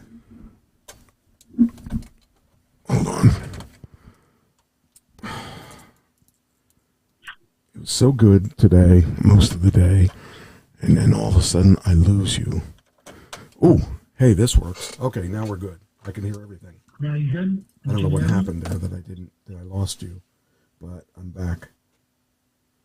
I think it was that headset. Oh, now I got sound issues. Okay. Anyway, we can continue. Do you have anything on Live Nation and Ticketmaster? Let me see. I gotta look. Let me turn this down so that I can not feed back and turn you up so I can hear you better. Check 1 2 1 2. Talk a little bit. Why can't I hear you? Talk. 1 2 1 2. Check check check. 1 2 1 2. Check check There, I check. hear you good. 1 There, I 2. hear you good now. Okay. All right. Now you asked me about live. Okay, so I got to delete this. Well, a jury found Live Nation and Ticketmaster operated as a monopoly and overcharged fans. The verdict could force major divestitures and damages after juries found Ticketmaster overcharged customers by $1.72 per ticket in 22 states. If that is I think they overcharged a whole lot more than that. That's what I was going to say. Yeah. Yeah. It seems to me that it's much higher than that. I can't think that would be even barely enough to be fair to other people, because I think they were very, very bad about that. And that's been an ongoing thing. We've been talking about that for months. And I also have this thing about FBI Director Kash Patel files a $250 million lawsuit against The Atlantic over an article alleging he engages in excessive drinking, which affects his job performance, among other claims. Did you hear about that? Yes, he's being charged of missing morning appointments and meetings, stashing liquor all over his office, and being out late at night on drinking binges. If I had to during the work week. If I had to work with this situation, I probably would be an alcoholic too. And I don't drink at all, so. Very true. Very true. That's a tough one there. Also, Labor of Secretary Laura Chavez de Reamer resigns amid professional misconduct allegations. Then it was also Supreme Court says it will review Colorado Catholic preschools' exclusion from state funding over their refusal to admit LGBTQ plus families. And also, well, go ahead. Do you want to talk about that? I mean, we can talk about any of these things. I just wanted to. They're all politics, so I just group them together. Well, here's the thing about Catholic charities. It would be the same with the Salvation Army. Okay. The stance is against LGBT parents having adopted children. That's a stance of the Catholic Church. And they have lost funding because of that. And there is a separation of church and state, and they should not be held to the same standard, according to the lawsuit, as secular groups because of their religious beliefs. Okay. So you can have an opinion about that, especially if you are pro-LGBTQ plus. You can have an opinion about that, but this conservative Supreme Court will probably rule against the state and for Catholic charities. Okay. Okay. So a Christian, a conservative Christian would say good. A liberal Christian would say bad. Looking at it from my point of view. Right. A liberal Christian would side with the state on this one and force Catholic charities to accept the fact that LGBTQ plus can adopt children, should be able to adopt children. What's the point would be their point. You know, probably they would be a more loving couple than non-LGBTQ plus people. Because, you know, so I'm a little torn on this one because I see both sides. Yes. So I'm a little torn on this one. I don't quite know how. All I know is if it gets to the Supreme Court, the court will rule against the state. So. Okay. It's pretty much a foregone conclusion. Yeah. All right. Let's see here. Hold on. Let me get rid Do you have anything on the missing scientists? No. The last one I have on politics says Virginia holds referendum today on Democrat led redistricting effort. New maps are projected to lead to new pickup of 4 House seats for Democrats. Yeah, they're trying to gerrymander, and they're trying to create a Democratic House by gerrymandering districts all across the country. Here's the problem. The Democrats are winning that, and the Republicans don't like it. So, but the Republicans started it in Texas, started the whole thing, to try to gain seats to keep the Democrats from winning the House. So they really can't be too upset about this. The Democrats just did it better. It's funny. All right, that's the last political thing I have on the stuff that I had. So the White House and the FBI are looking into the case of a missing scientist. The review follows reports that at least 10 scientists with ties to nuclear, aerospace, and military research have died or vanished since 2023. They also, or some of them, like Air Force General Major Gerald Williams McClaskey, walked away from his house without a cell phone, wallet, or vehicle, or keys to the house. That's pretty Just weird. walked away, disappeared. That's strange. Really strange. And he has UFO connections. Ah, okay. Now we're talking.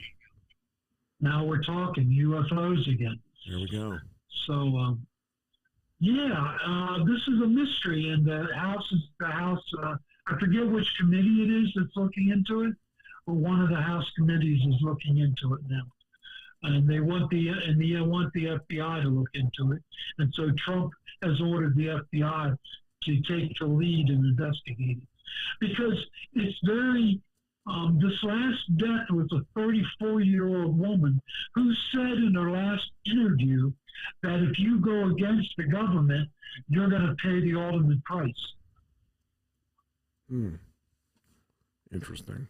The ultimate price is death, and she ended up dead with an apparent self-inflicted wound, which now they don't believe was self-inflicted. Because you can stage a self-inflicted wound. Right. Well, that's interesting. Yeah, it is interesting. You don't know who to believe. You don't know what to do, but that's all that it's that. Here's one. I got two more. Duffy, the head of the flight controllers, Duffy, said transportation department, who's in charge of flight controllers. Okay. Efforts to recruit gamers as air traffic controllers is wildly successful. The agency says gamers have skills that fit controller work, and it's offering salaries of $150,000 plus bonuses to fill thousands of openings, and it's working. Gamers are flocking to the agency to get jobs. They're putting gamers in air traffic control areas and training them to be air traffic controllers. What do you think, Mike? Smart, because I think that those people are, I mean, these games that they play are so realistic nowadays that even if you do Flight Simulator, for instance, if you don't do the Flight Simulator correctly, you're not going to fly that plane correctly because it's based on real things. So I think it's actually smart. It's a really good way to find new people and replace some of the people that aren't there anymore, because they're actually going to do the job, and they're going to do the job right because that's what they were trained to do. I think it's brilliant, actually. I think so too. And the salary is pretty good, $155,000. That's more than most gamers make. Yeah. And the Duffy argued that the gamers possess hard skills like multitasking and decision-making, while the FAA offers $10,000 rewards for those willing to take positions in hard-to-fill locations. So not only is it $155,000 salary, they get $10,000 just by going to Montana.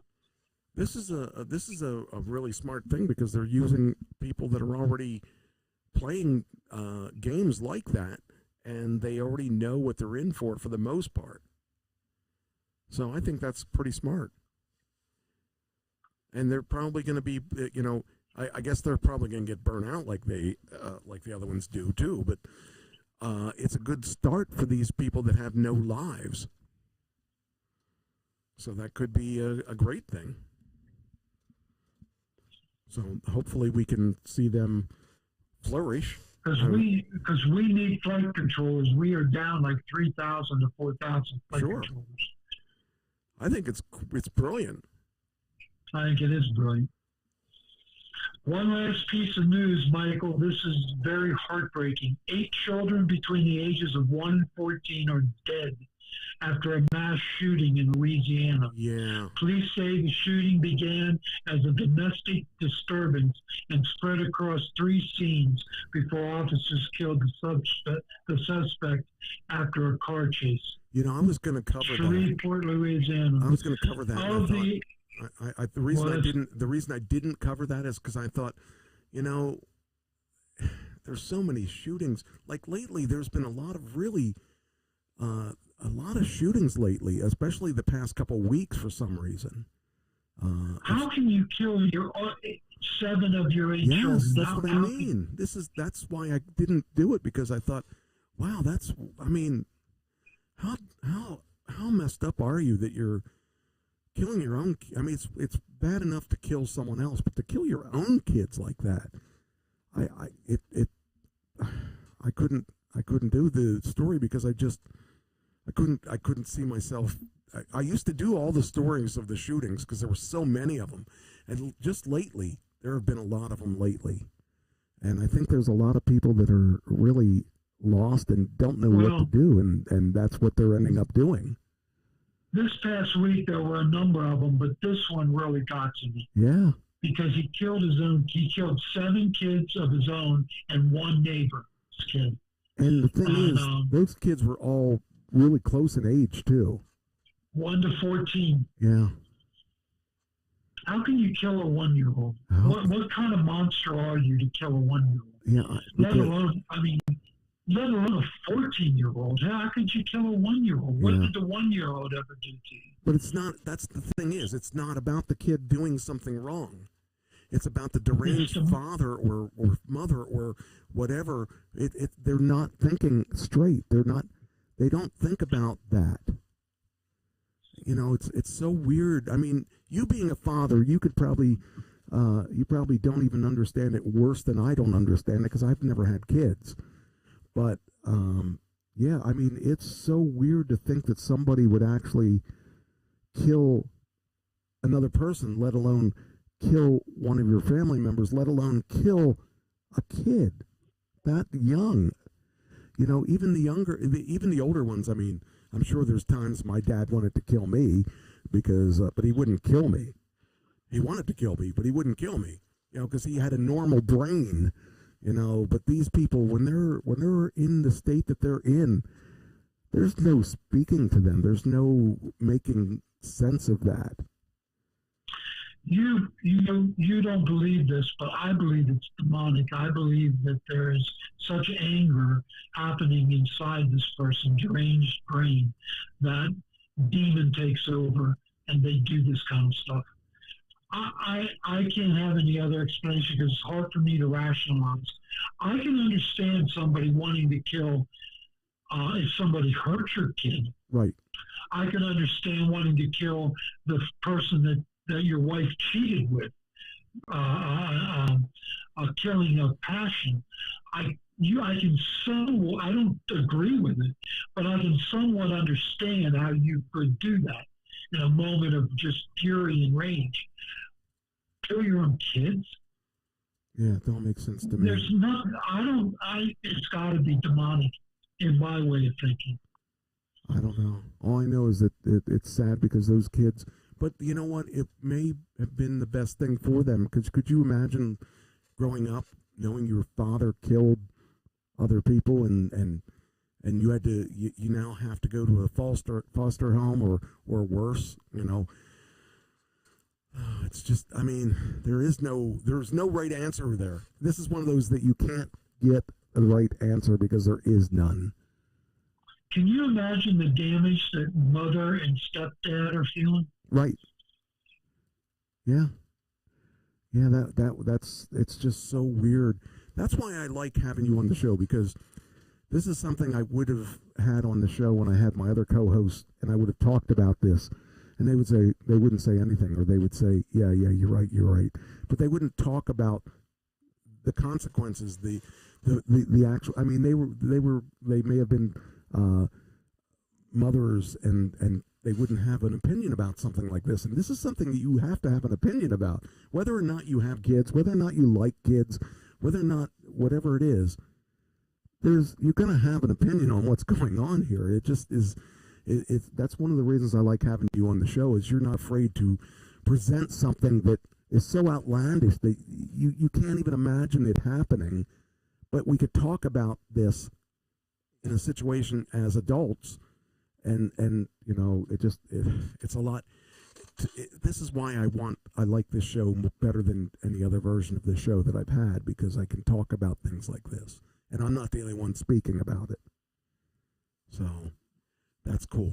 Well, thank you, Mike. But, you know, I'm sorry that he got shot in that car chase. Yeah. I would have rather had him alive, get the death penalty, and get a lethal injection. Who they think maybe lethal injections aren't as pleasant as what we think they are. Well, I personally don't care how he dies. It just is, that person deserves to die. And the sad thing is that the kids don't really probably understand why this happens. To them, it's the norm. To them, it's, I have a father that's out of control. And to them, that's what, you know, every family probably has. That's what they think because that's what they've seen. Or maybe that's not what they've seen. Why can't I have a father that, you know, doesn't beat me or shoot me or whatever it is? You know, why can't I have someone on my side? Why can't I have the dad that takes me to baseball practice or band camp or whatever it is? You know, whatever that could be. You know, because kids do not understand that, and they can't. That especially the younger ones, the ones that are, you know, under 10, that are under 12. Even if the 17-year-old whichever it is, that's the norm to them because that's what they grew up with. So those kids were never going to be normal because that's what they were told to do, what they were believed to be normal or not. So, just imagine the trauma that they went through, and would they have ever been able to survive that trauma or understand that trauma to a point where they could live a normal life? Not that it's better that they were killed, but in some ways it may have been, because chances are one of those in a couple years would have ended up being a shooter in another situation, because that's what they saw as normal, as being okay. It's okay to go out there and, but it's not, because that's not what, that's what they were used to seeing or hearing. I don't know. Things like that are sad. I think, it's weird. It's weird because I think about where I've come from. I come from a situation where it was far from normal. I mean, my situation was far from normal. And I just decided that I didn't want to live in that situation as an adult. And I changed it so that I didn't have to be that way. My sister did the same thing. She decided, this is not the way I'm going to live. I'm going to live my own way. And that's what you got to do. But you got to be able to somehow rationalize what you went through before you can fix it. And that's what I was able to do. And I know that there are people that had it far worse than me. There are people that had it far better than me. It doesn't matter. I know what I went through, and I know how I got through it. And every day when I wake up, I am so thankful. And every night before I go to sleep, I'm so thankful. And I pray to my higher power. I'm glad that I'm where I'm at now. And I know I had to go through what I went through to get where I am. And at the time, it was not a pleasant situation. But I'll tell you what, I do appreciate where I am, because I know where I came from. And, that's the thing that's the powerful thing to remember and to keep in mind, is that I wouldn't have gotten here without the saying is, you're exactly where you're supposed to be this part of your life. That's where I'm at. I'm exactly where I'm supposed to be. That may not be good. It may not be bad. It may be normal. It may not be normal. But it is what it is. And it's exactly where I'm supposed to be, as you were supposed to be where you're at. So, what you do with tomorrow is up to you. But yesterday was gone, and you have to learn from what you went through yesterday to get to tomorrow.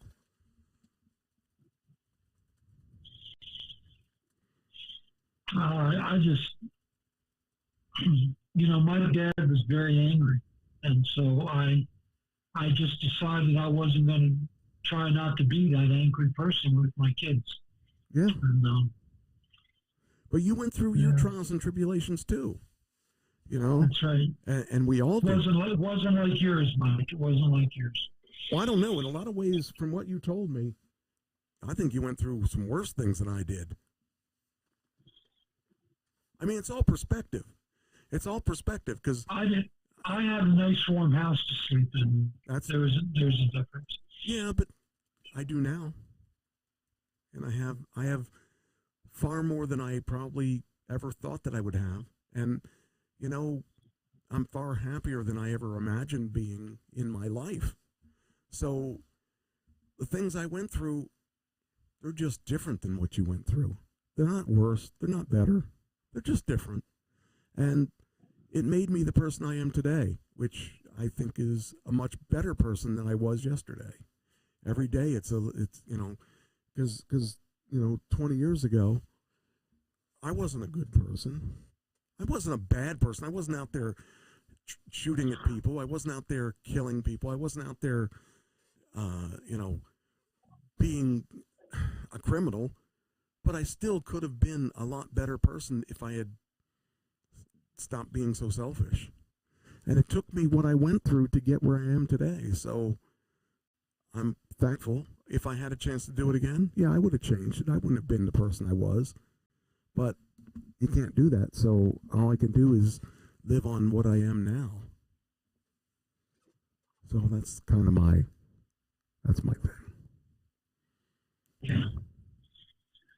Well, we all live and learn. I know when I talk to the guys at the center, I tell them that abusers tend to create abusers, and molesters tend to create molesters. So, yellers tend to create yellers. You have to work at not being what you grew up experiencing. You have to decide what it is that you do want and go for that. That's right. That's 100% correct. But a lot of people don't make that decision. They just fall into the same pattern their father and mother were in. That's correct. And that's the thing you can't do unless that's what you want. I mean, I did not want to, the one thing I didn't want, it was what I grew up with. I didn't want to have to worry, where's my next meal coming from? Where's my next, how am I going to pay my bill next month? How am I going to, how am I going to survive from month to month?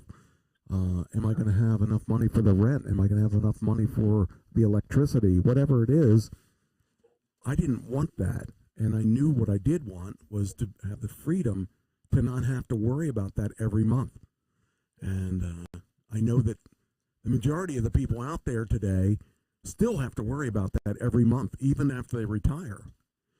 And I'm luckily in a situation where I don't have to worry about that necessarily. I can't go out there and buy, freely go out there and buy everything I want to buy just to buy it. I've got to make plans because I've got a certain amount of money I can live on, and that's what I got to live on.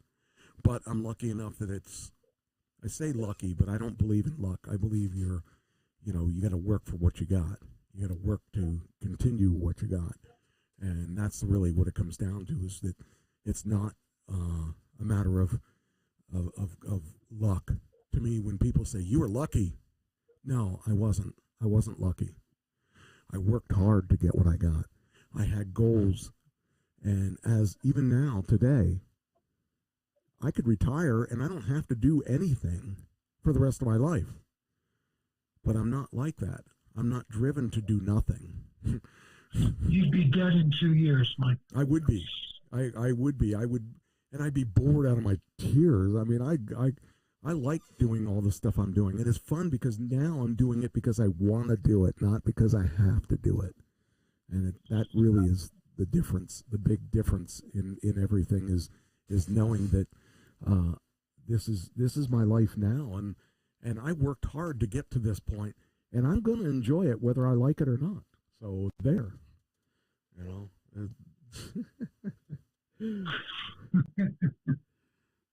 so that's the fun Well, thing. I enjoy my life, Michael. I'm doing everything I want to do, and I don't feel pressured or rushed. It's a very nice retirement for me. I'm busy. My life is full. If I start this podcast, it'll really fill up another niche for me. And if you'd ever get off your duff and learn that program for me, I can start the program. So yeah, I know. I'm such a slug because I don't do anything, and all I do is sit around and be. Actually, lately, all I've done is sit around and be sick all the time. But I'm tired of that. I'm going to try something else. I don't like this sick stuff. So, all right. Well, we ready to move forward? We are ready. Iconic 80s rock band announces first headline UK tour in 16 years. Do you believe that she's actually out there still playing? It's awesome. John, yeah, that's incredible. She's out there and she's making a comeback. I just love her. I love her so much because she's got the guts to do it. And not only can she do it, but she can do it as a female. That's the thing that's really great. How many heavy? Everybody else is male. Yeah, how many in that genre? There's nobody else like her, as far as I'm concerned, that has done what she's done. Because if you look at Heart, they're not the same thing. You look at Banter. She's not the same thing. This is a rock band. I love Joan Jett. I want to do some of her songs. I pitched it in both of my bands. I want to do some of her songs because I love her songs. So, yeah, it's cool to see that she's going to be making a comeback. And wow, I want to meet her because she just keeps going. I mean, she's something else. It's been 16 years since she toured. Yeah. Oh, well, toured the UK. Now she's been touring in the US, but in the UK she hasn't done that. Now someone else who's touring, who's coming to Harrisburg area, Rick Springfield. Who? Rick Springfield. Oh, with his $1,000 cheap seat and $7,000 good seat. No. He's playing at the casino. His tickets are $48. That's what? $48. So I'm considering going to see. I don't usually go to see concerts, but I would consider going to see. He has a lot of. You'd be surprised if you look at his album discography or whatever you call it. He's got a lot of hits. He's not just an actor going singer. He's a singer that did acting, and he's actually got a good catalog of songs. So I would do a couple of his songs if I had a band. Actually, the one band talked about doing some of his songs, and I would love to do some of his songs. So, yeah, I think it was awesome that he's playing out in Grantville at the casino. So that would be cool. Yeah. Let's see what else I got here. Let's see. Got to get rid of some of these political things. I don't want them cluttering up my screen now that we're past them. No more politics for the night. Let's see here. All right, now we'll go back to,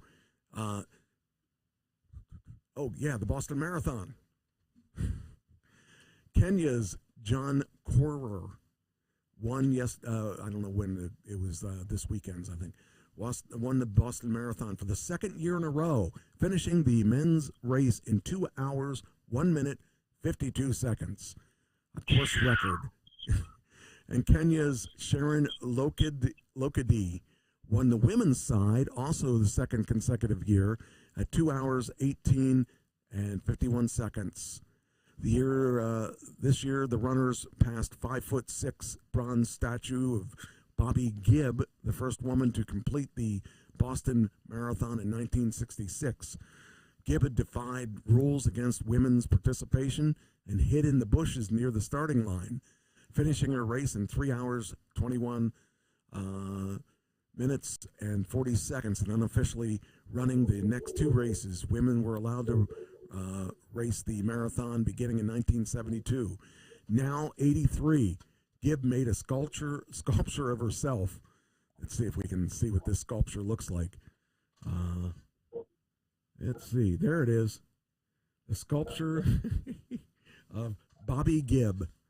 And talk about somebody who really wanted to be in it. She really wanted in it, and she's 83. Wow. That's cool. The Boston Marathon is the world's oldest marathon, annual marathon. Inspired by the first modern Olympic marathon in 1896. It's held every year on Patriots' Day, the state holiday commemorating Paul Revere's 1775 midnight ride and the inaugural Battles of the Revolution. So that's kind of cool. Actually, it's really cool.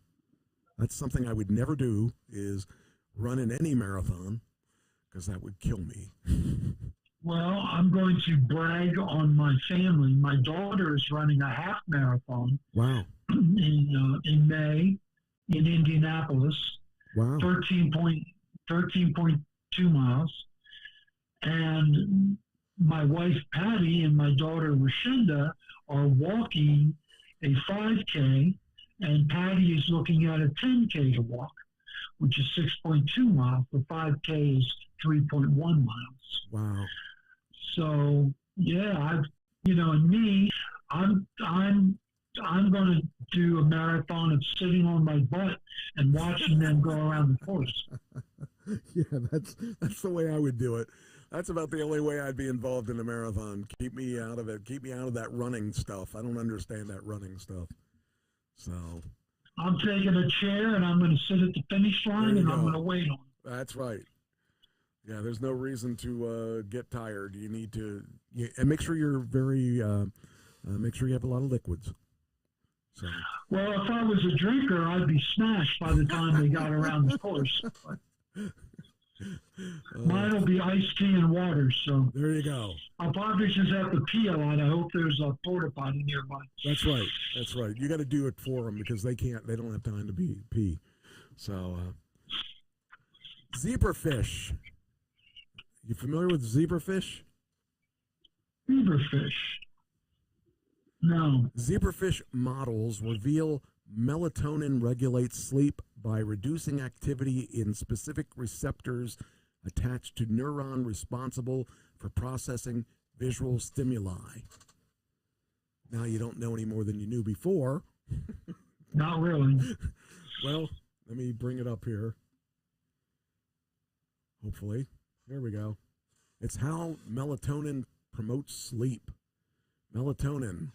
So, melatonin is a naturally produced molecule that has been long suspected to play a role in healthy sleep, but it's been unclear how it does so. Now, the Caltech researchers have discovered a mechanism through which melatonin promotes sleep using zebrafish models in the laboratory.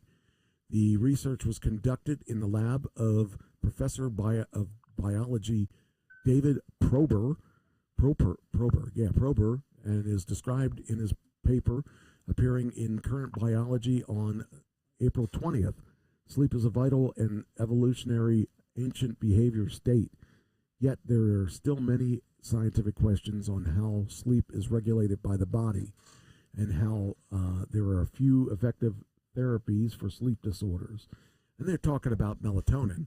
So, but it's kind of interesting that the neurons responsible for processing visual stimuli is what it talks about.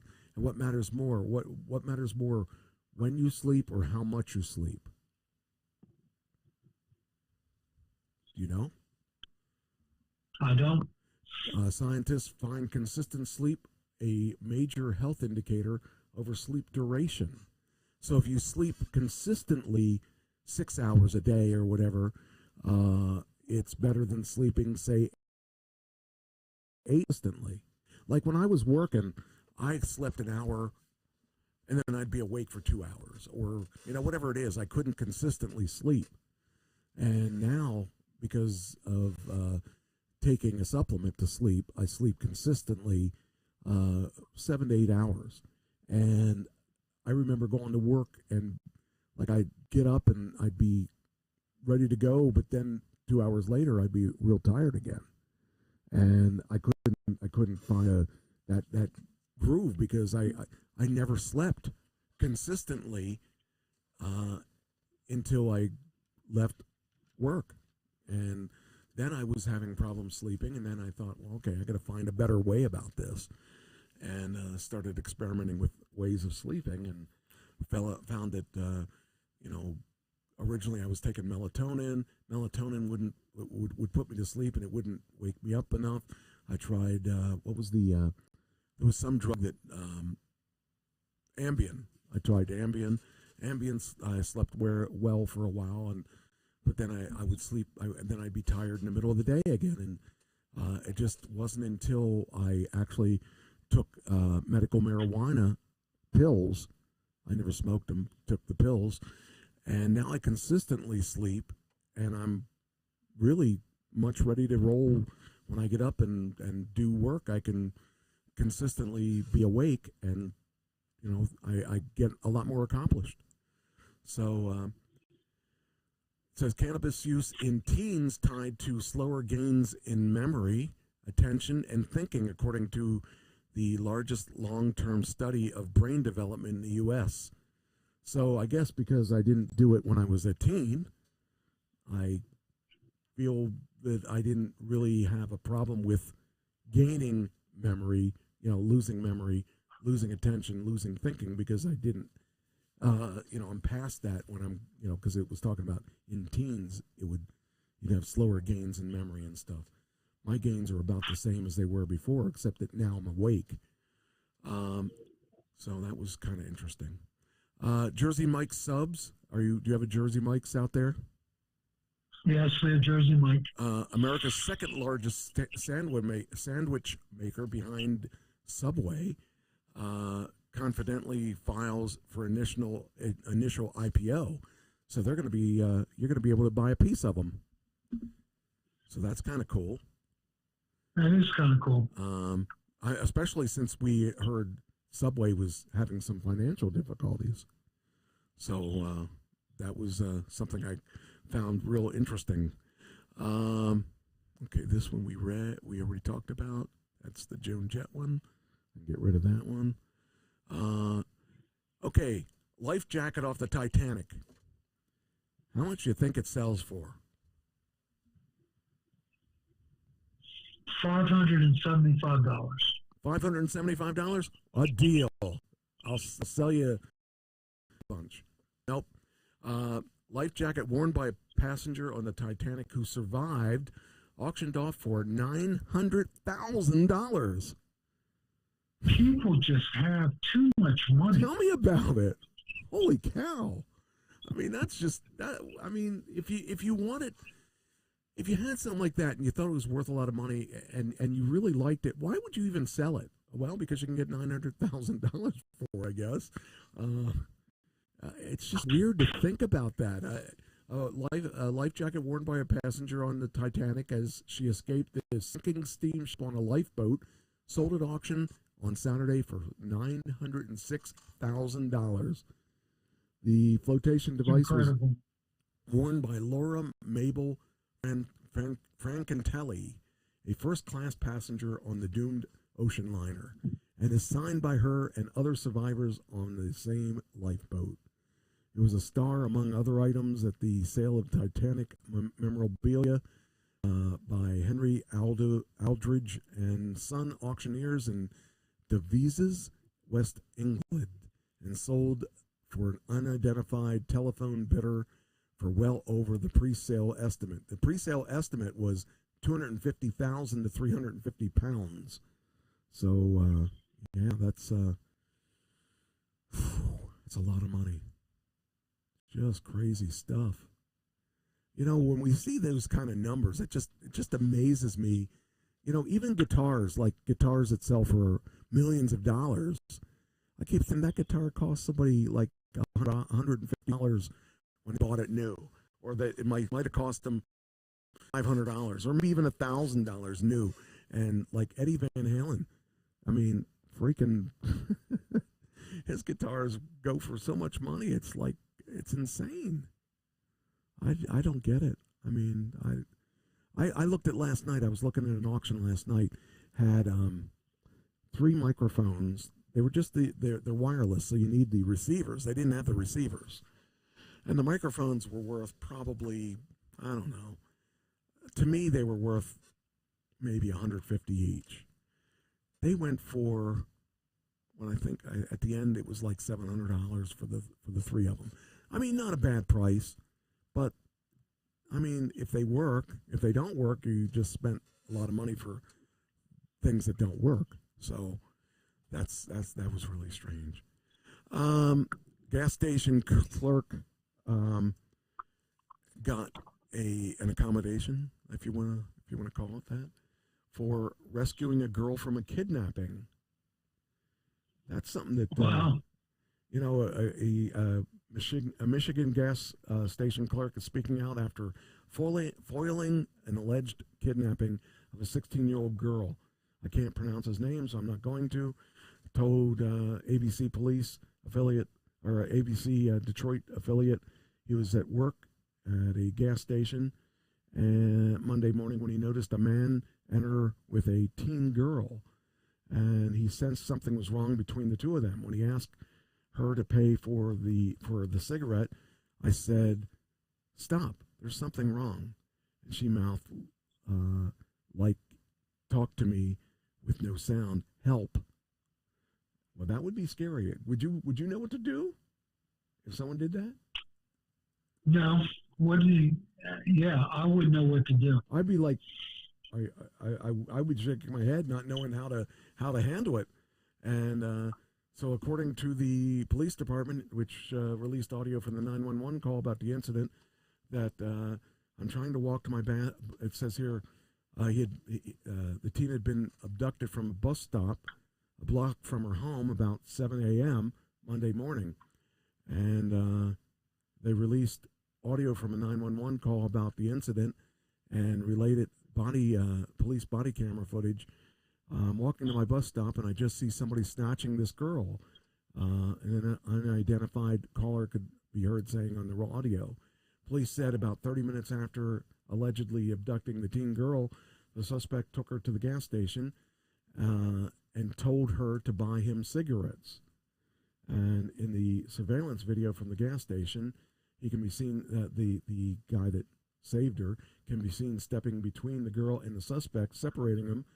And the suspect go outside, and as the police arrived, I see the police outside. I point to him. That's the guy. Investigators said that they tracked the girl's location through her phone with the help of friends at school, and one of her friends opened the location through one of the social apps, and I could see her location right now. As we see, the police location informed the dispatch that she walked in, and she had her location, and the whole room froze, and we look at each other like, here we go. So that's kind of cool. It shows where technology actually saved this girl's life or something, because, you know, a lot of people complain about being followed or by being seen by people knowing where you're at. Well, here's a chance where it saved her life. You know, he'll probably ends up losing his job. Why? Because, you know, if you try to stop someone from robbing you, they'll fire you. Well, I think he'll have no problems finding a job because he's a hero. He's a hero, so, yeah. But it's probably against company policy to get involved. Yeah, it's like when they rob you, you're supposed to give them the money and not argue. Not argue at all.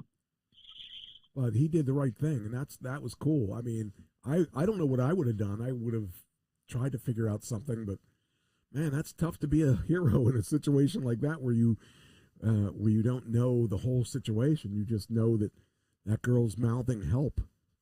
So I wish I could pronounce his name. Let me see what his name was again, and I'll see if I can pronounce it. Nope, I can't pronounce it. There's no way I can pronounce his name. Is Abdul Rahman. Oh, okay. Abdul Rahman Abo Hatem.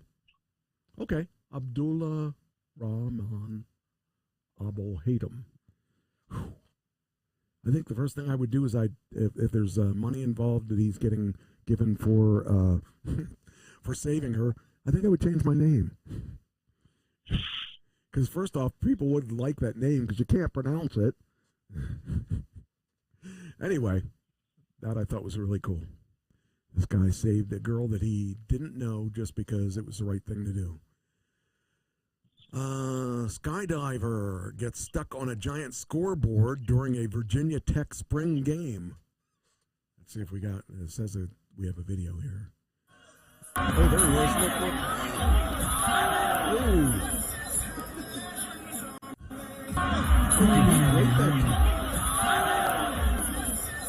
I don't know if he broke the video, but if he did, that's interesting. Oh, he's hanging up there. Look at that. He's going to be in trouble if he gets caught, and I guess he's going to get caught. Man, well, shouldn't have done that. That was not a good thing. So, yeah, all right. Well, so much for that video board. Let's see. Then we got an engineer provides provides an intricate breakdown of a retractable pen. All right, let's see here. I don't know what that means. Let's see. Why a retractable pen? I don't know. What's the push? Oh, well, that's looks like one I have. It looks like one I have right here in my office. Yeah, I was going to say I don't think I care about that. Okay. How about 5 amazing innovations we should see by 2050? Oh boy.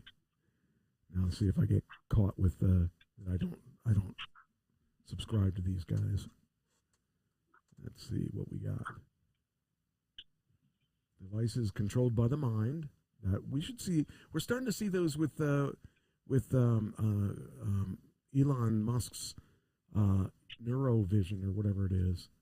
Space mining. We were kind of talking about that with the well, not mining though, but we were talking about put the nuclear power plants on the moon. Humanoids at home. That'll probably be within the next year. It's going to happen. Musk is going to do it. Yeah. Private weather control. Oh, yeah. Yeah, I'd like that. Yeah, that would be nice. Sunny every day. Wait a minute. Holy... What? Read this. I didn't put this here.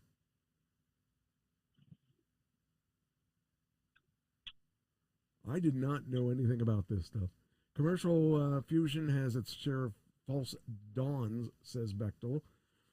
Mike Bechtel. In 25 years, Mike Bechtel thinks we will have a new source of clean, abundant energy, nuclear fusion. Wonder who this guy is. Anybody with that name has to be pretty smart, I would think. Because, I mean, the Bechtel Corporation in New York is the largest construction company in the world. They actually built the world's largest airport. And they are known for, if you look it up anywhere, look under Bechtel Corporation, it's huge. What's the difference this time, Bechtel says, is that fusion has finally passed a key milestone, achieving net energy gain. In a controlled environment, you can now get more energy out of fusion reaction than you had put into it to create it. If that is true, could you imagine? And that changes everything. Now imagine a car with that fusion, where you actually get more out of the car than you put into it. That would be awesome. You can put in what was it called in Back to the Future? Yeah, I forget, but but you could put soda cans and coffee grinds and put anything you wanted, and you would. Well, that Mike Bechtel sounds like he's pretty smart. Yeah, he does. He does sound. Well, at least we know that one Mike Bechtel in this world is smart. Well, all Mike Bechtels, I'm sure, are smart. I mean, I don't know any, but I would imagine with a name like Bechtel, he's got to be big. He's got to know his stuff. It says here, however, nuclear fusion attracts more public and private capital. Bechtel expects researchers to overcome these problems and make a fusion commercially viable source by 2050. Unlike fission, nuclear fusion generates no long-lived radioactive waste, Bechtel says. And unlike fossil fuels, it doesn't involve burning infinite resources and creating carbon emissions. Until now, every energy source on Earth has indirectly come from the sun, he says. Fusion lets us make our own suns. It makes really hard, intractable problems suddenly a little more solvable. Climate change is a big one. It could be. It could also help things like large-scale desalination, which has been technically viable but has high energy demands. Bechtel also sees benefits in other high-energy cases, the data centers for AI and Bitcoin mining. A new source of abundant clean energy could unleash new waves of innovation upon upending current geopolitical assumptions based on correct scarcity.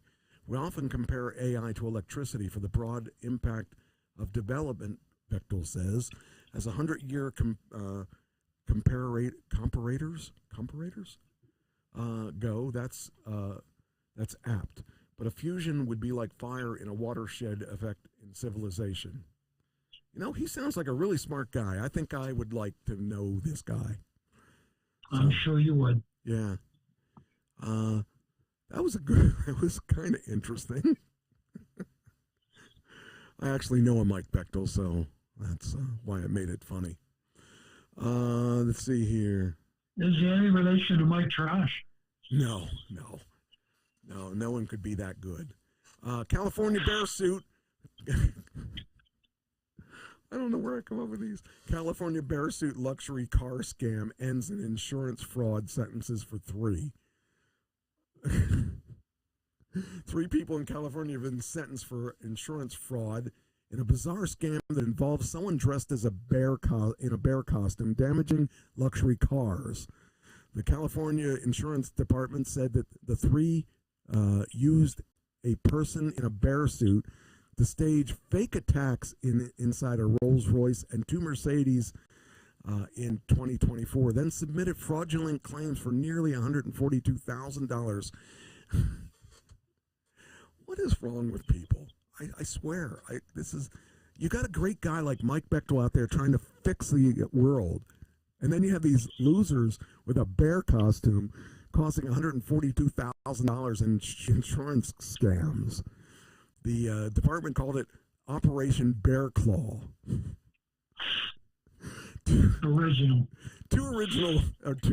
Two Los Angeles area men and a woman pleaded no contest to felony insurance fraud and were sentenced to a weekend jail program followed by probation. The department said in a news release Thursday, 2 of them were ordered to pay over $50,000 in arrest. That's not enough, because if they caused $142,000 in damages, they should be paying that plus a fine. A 4th person faces a court hearing in September. The group accused of providing several videos from the San Bernardino mountains of a bear moving inside the vehicles to the insurance company as part of their damage claims, the department said. Photos provided by the insurance department show what appeared to be scratches on the seats and doors. I want to see this picture of this. Oh, they don't have pictures of the bear? Come on. Why? How could you do that? Not have pictures of the bear tearing it apart? That's really sick. I don't know. These people that are willing to give up their freedom for $142,000. I'm not willing to do that. Oh, man. All right, so that's all those. Got rid of that. Okay. Mario and Mary easily scare off the Mummy. The Super Mario Galaxy movie and Project Hail Mary continue to rule the box office, while the new horror pick, Lee Crane's The Mummy, opened in 3rd place domestically with an estimated $13.5 million.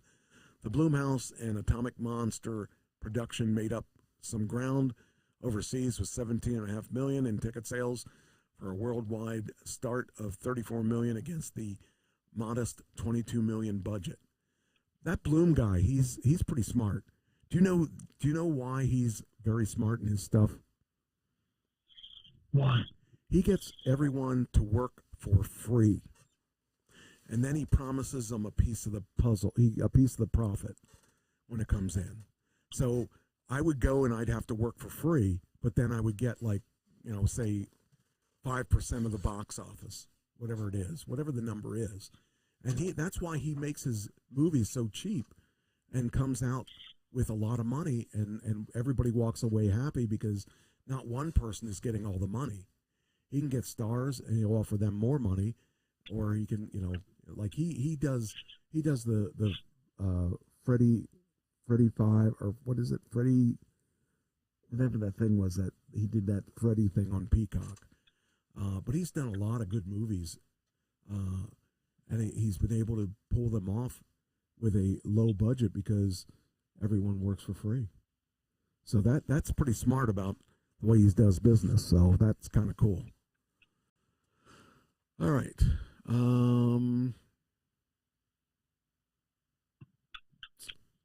Looking here to see what I forget what this one was about. Hold on.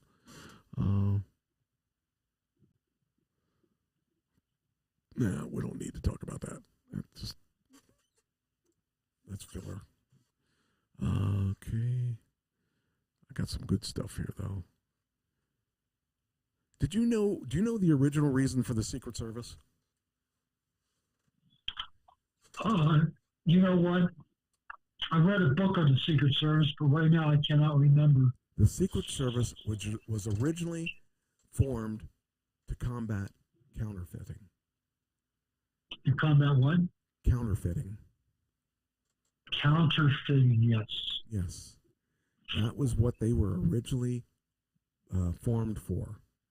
Now we got a whole different thing. And they still do it today. Yeah, but that's not what when you think of the Secret Service, you're thinking of, I think of protecting the president. Protecting, yes. And well, I they never do knew that too, but they also have a counterfeiting. Yeah, I never would have known that, though, if it weren't for this article, because I didn't know that. It says it's one of the oldest federal law enforcement agencies, originally created in 1865 to stamp out rampant counterfeiting in order to stabilize America's young financial system. By the end of the Civil War, nearly 1/3 of all currency in circulation was counterfeit. 1/3 was counterfeit. Wow. That's a lot. 1/3 of the money out there was fake. And because of the Secret Service, they were out there to fix it. So, yeah, that's really kind of crazy when you think about it. If that was true today, could you imagine? Man, that's just insane. But yeah, 150 years the Secret Service has been around. So, yeah, they were to do counterfeiting. The original, okay. Tell me what the name of this, what the current name of this drink company is. It used to be called Pemberton's French Wine Coca. I have no idea. It's now called Coca-Cola. Oh, okay. I never would have guessed that either. That was all news to me. Our solar system is currently traveling through a dark matter hurricane. There we go.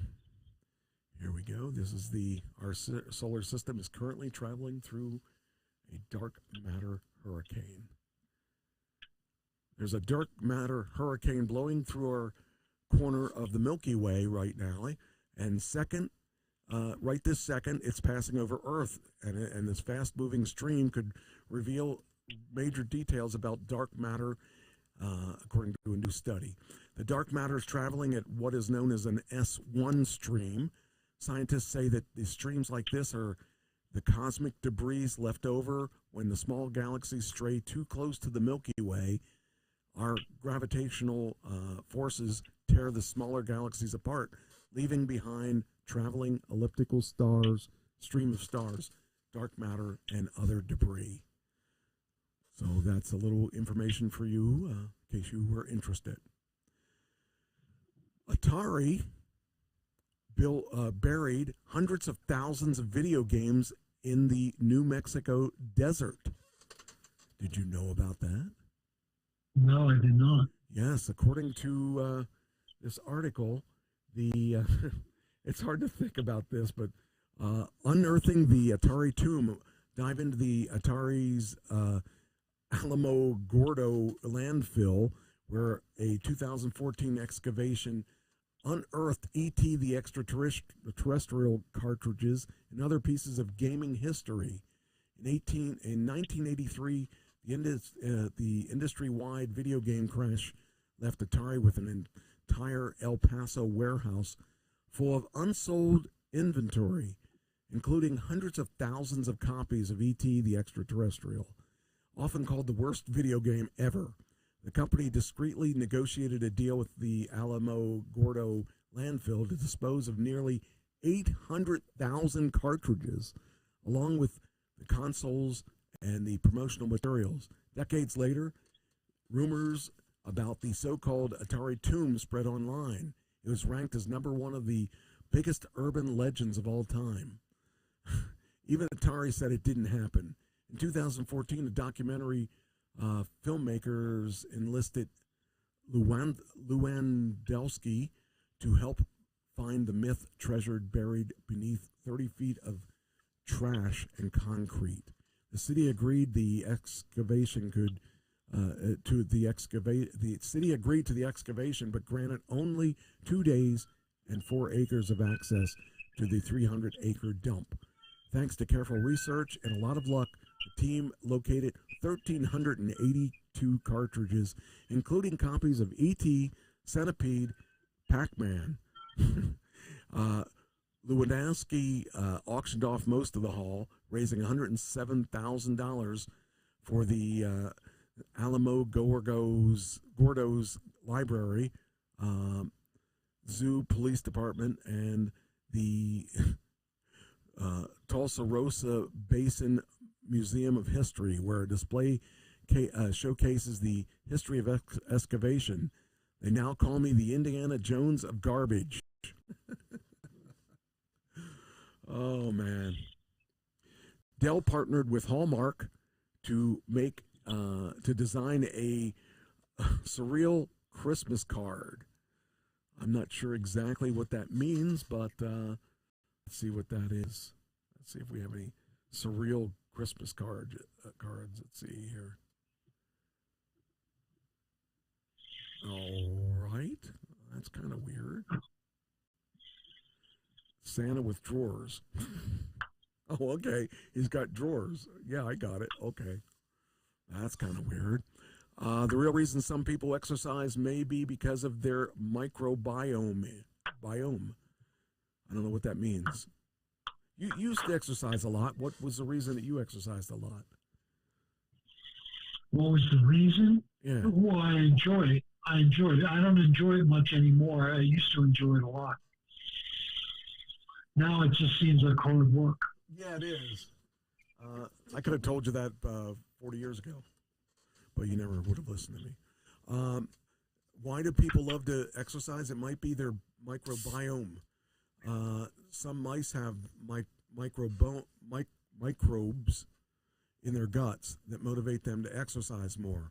A new study shows scientists are asking whether the same might be true for humans.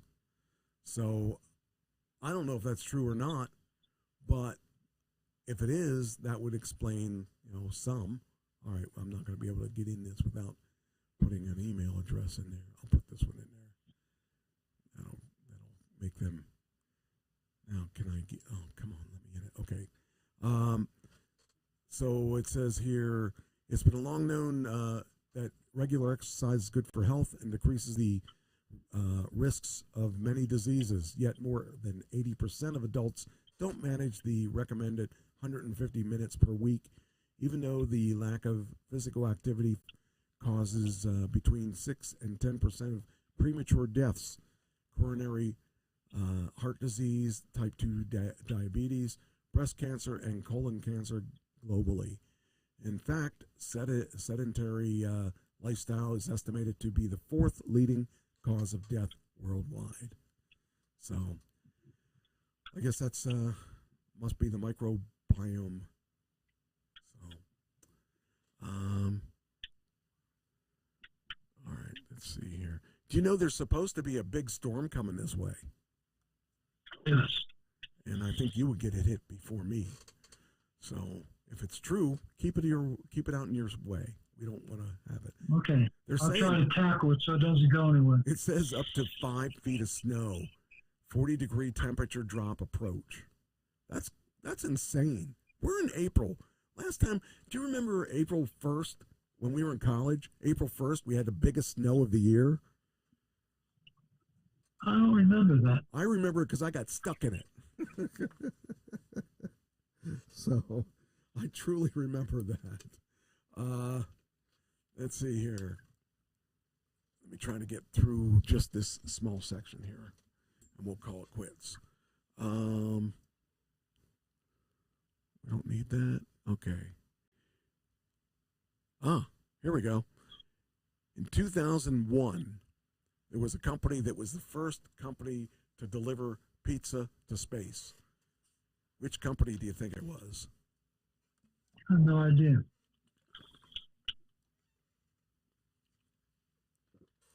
Pizza Hut. I don't know how they did it, but they did it. I'll bet you it was cold. And it wasn't in 30 minutes or less.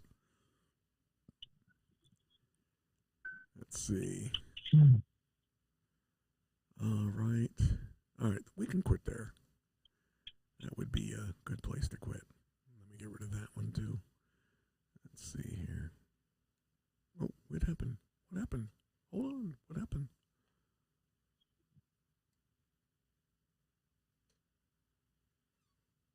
There we go. Okay. Wow. That was strange. It put a new page in. I didn't ask it to do that. All right. Oh, one last question. Do you know what the Mission Impossible themes opening song were inspired by? The song was inspired by the opening theme song of Mission Impossible. That song. I'm trying to think of it. It's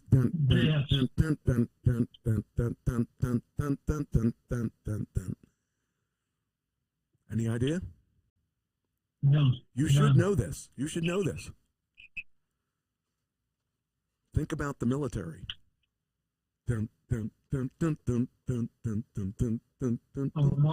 Marching band, marching song. Morse code. Ah, Morse code. Okay. Yes. Yeah, that's kind of cool.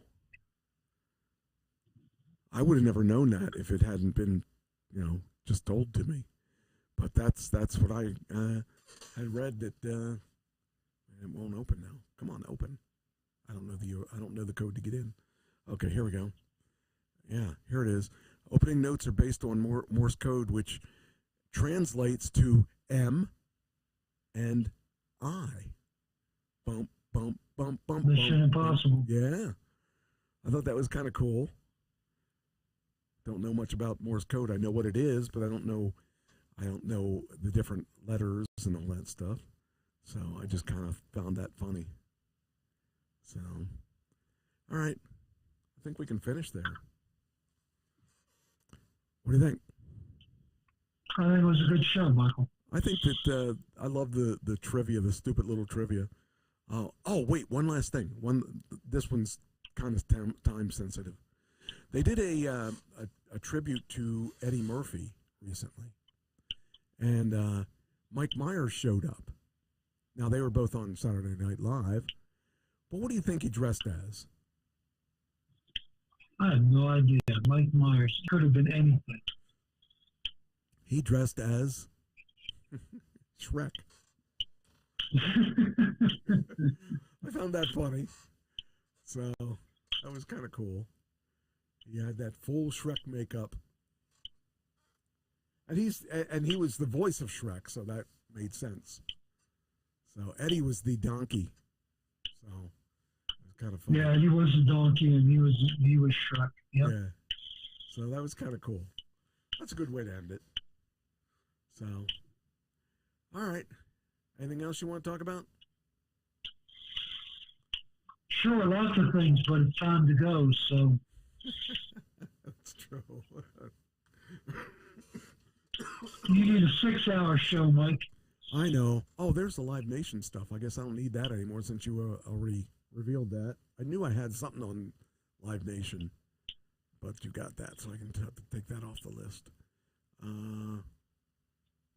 Yeah, that's good. I got a good number of things off the list there, so that's a good place to end. All right, I guess then that leaves one thing. We got to play the ending. Oh man, I love that the show is so fun and we lose track of time. So now where is my exit music? I know you're on here somewhere. It's got to be here somewhere. It's right there. There we go. All right. Now, one of these days I'll be prepared.